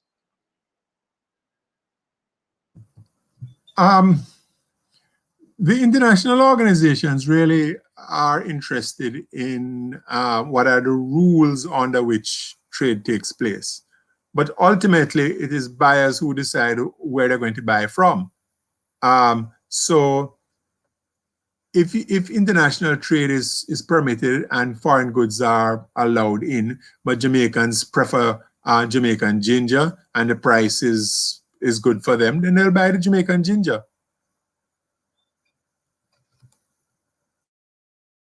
I think we have a follow up to what you said, Dr. Gordon. So you had mentioned that, I mean, once the agency is being efficiently run and there's a larger social benefit, it may not matter. However, somebody is saying it does matter if the FX earned leaves the country. Okay. Do you think, how many of you remember the Bush-Stewart initiative to quote unquote save the dollar? I think that was in the 90s, where Bush Stewart repatriated a lot of money to prop up the dollar. Well, repatriated from where? Why do you think that a Jamaican necessarily holds his money in Jamaica? A Jamaica holds his money wherever it suits him to hold his money. People aren't patriotic about where they hold their money. People can have their money in Swiss bank accounts or in the US or in Cayman and live anywhere. Okay. So another question coming in, and this is for all the panelists.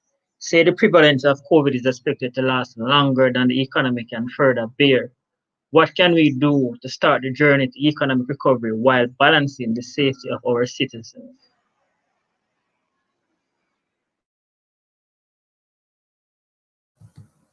Well, we're not in total lockdown. You know, economic activity is taking place even though it is reduced. At the moment, as I said earlier, what we're really trying to do from a public health point of view is to try and reduce the speed of spread so that the health infrastructure does not become overburdened and collapses. Because if that happens, then people would just refuse to go out. People would refuse to to go to work or to go out and consume if they don't feel safe doing it. So it's not an either or.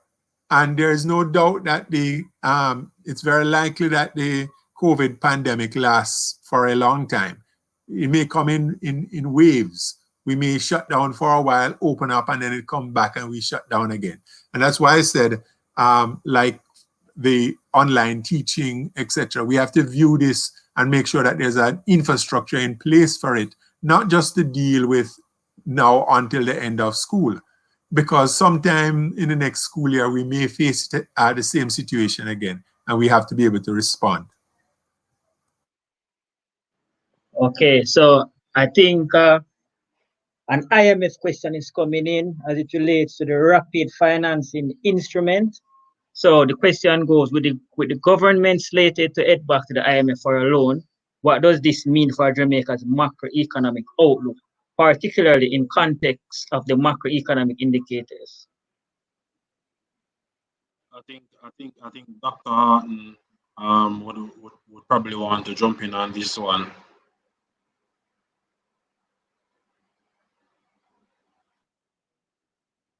Dr. Haughton?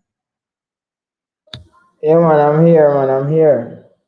Well, IMF only do one thing, at least two things, provide foreign currency or budgetary support on a loan basis. So that means adding to our foreign currency debt portfolio again. Remember, for each dollar that the currency depreciate, our foreign currency debt servicing repayment increase, should I say, for each percent, the foreign currency debt increase as well. So the idea here is that the economy is not and has not been sustainable how we operate and how we do business. And we haven't been sustainable in terms of our foreign currency inflows and our foreign currency outflows. And as we explained before, all of this relies on the productivity issue, which is the value of what we create, which brings to the fore a lot of things. As Peter John said, comparative advantage is going to come into play. And the Sankey, and for the Jamaicans, the song does not change.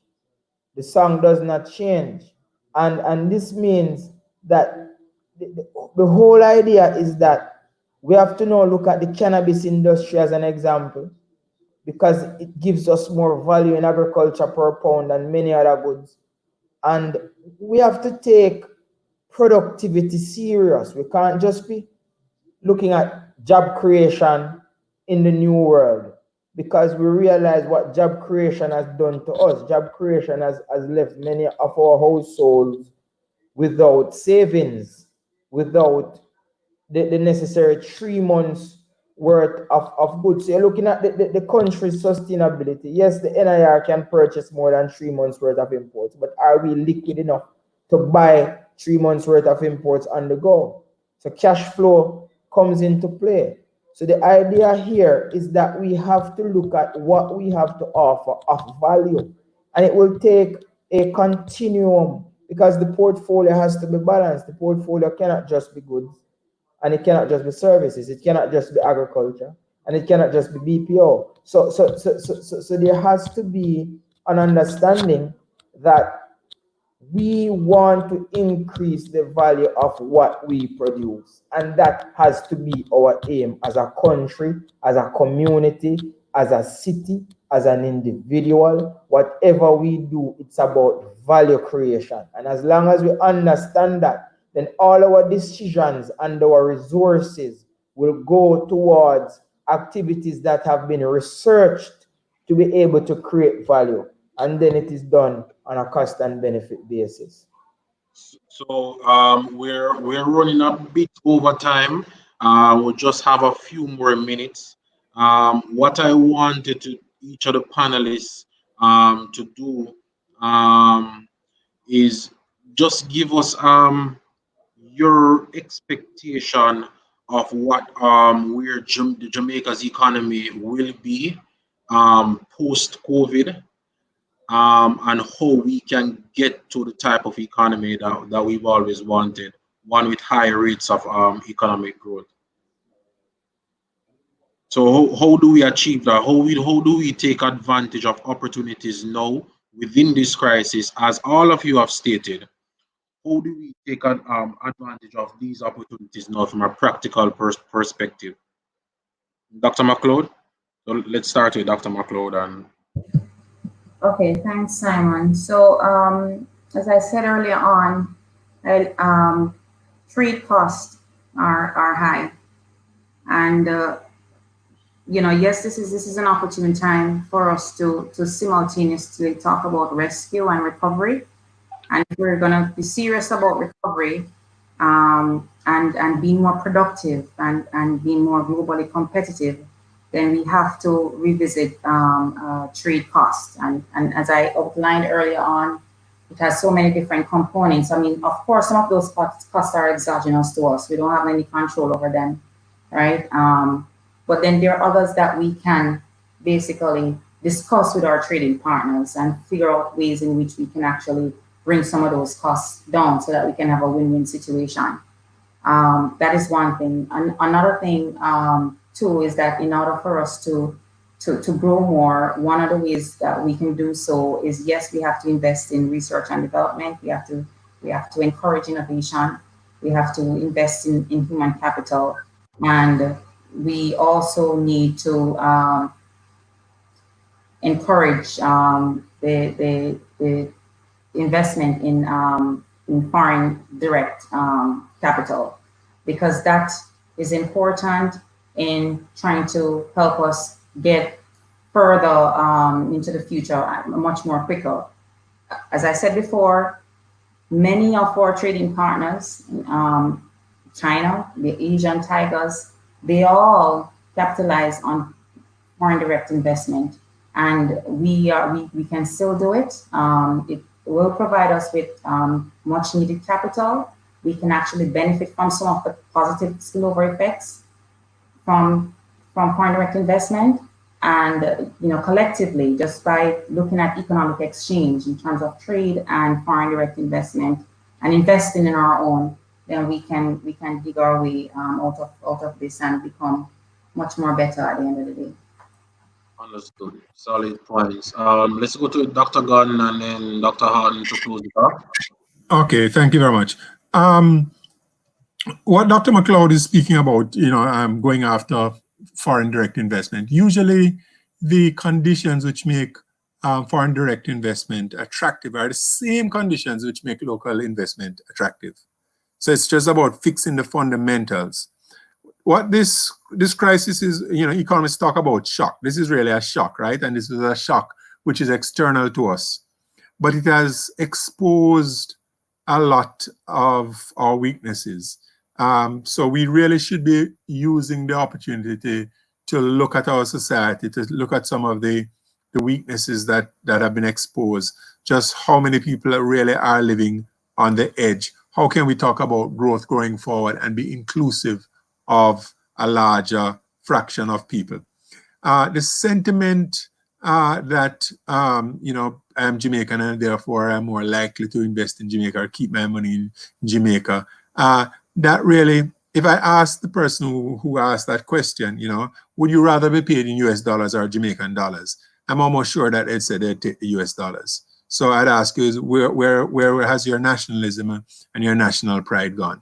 So the conditions which would lead a Jamaican to keep their money in Jamaica is the same conditions that would lead a foreigner to keep their money in Jamaica.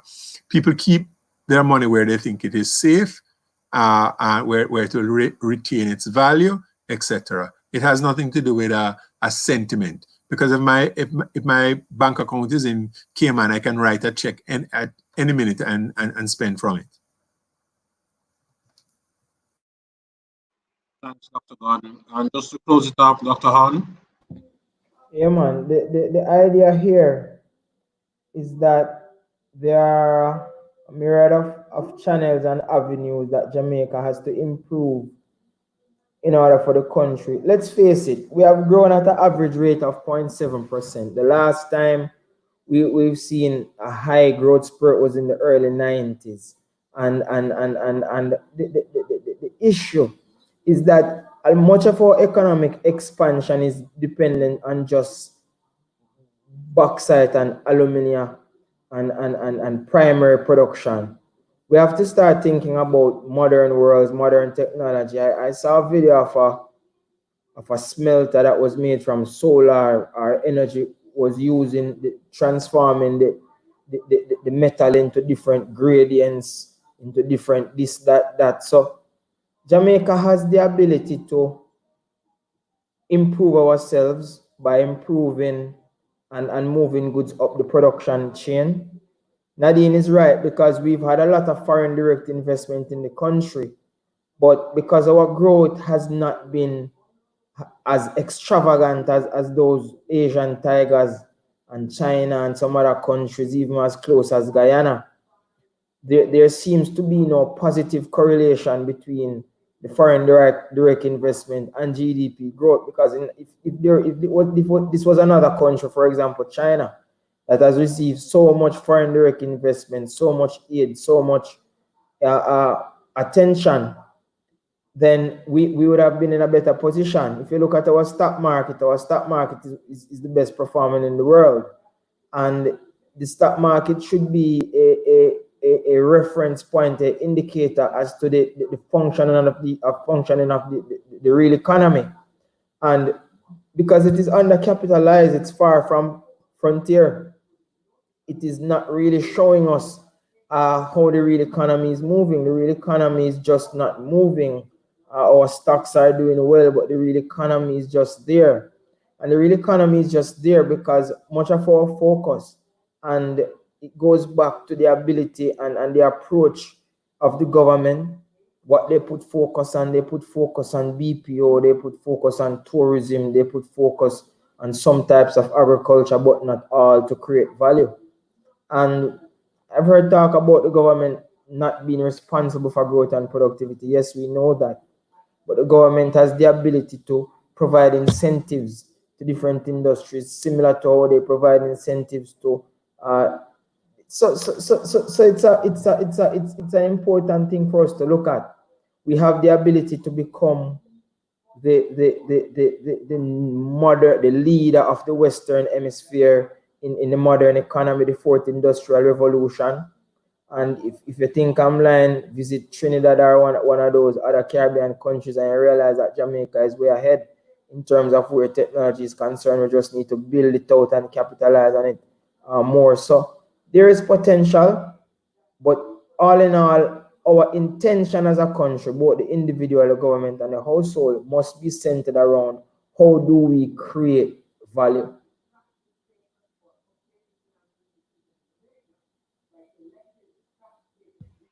Okay, thank you, Dr. Haughton.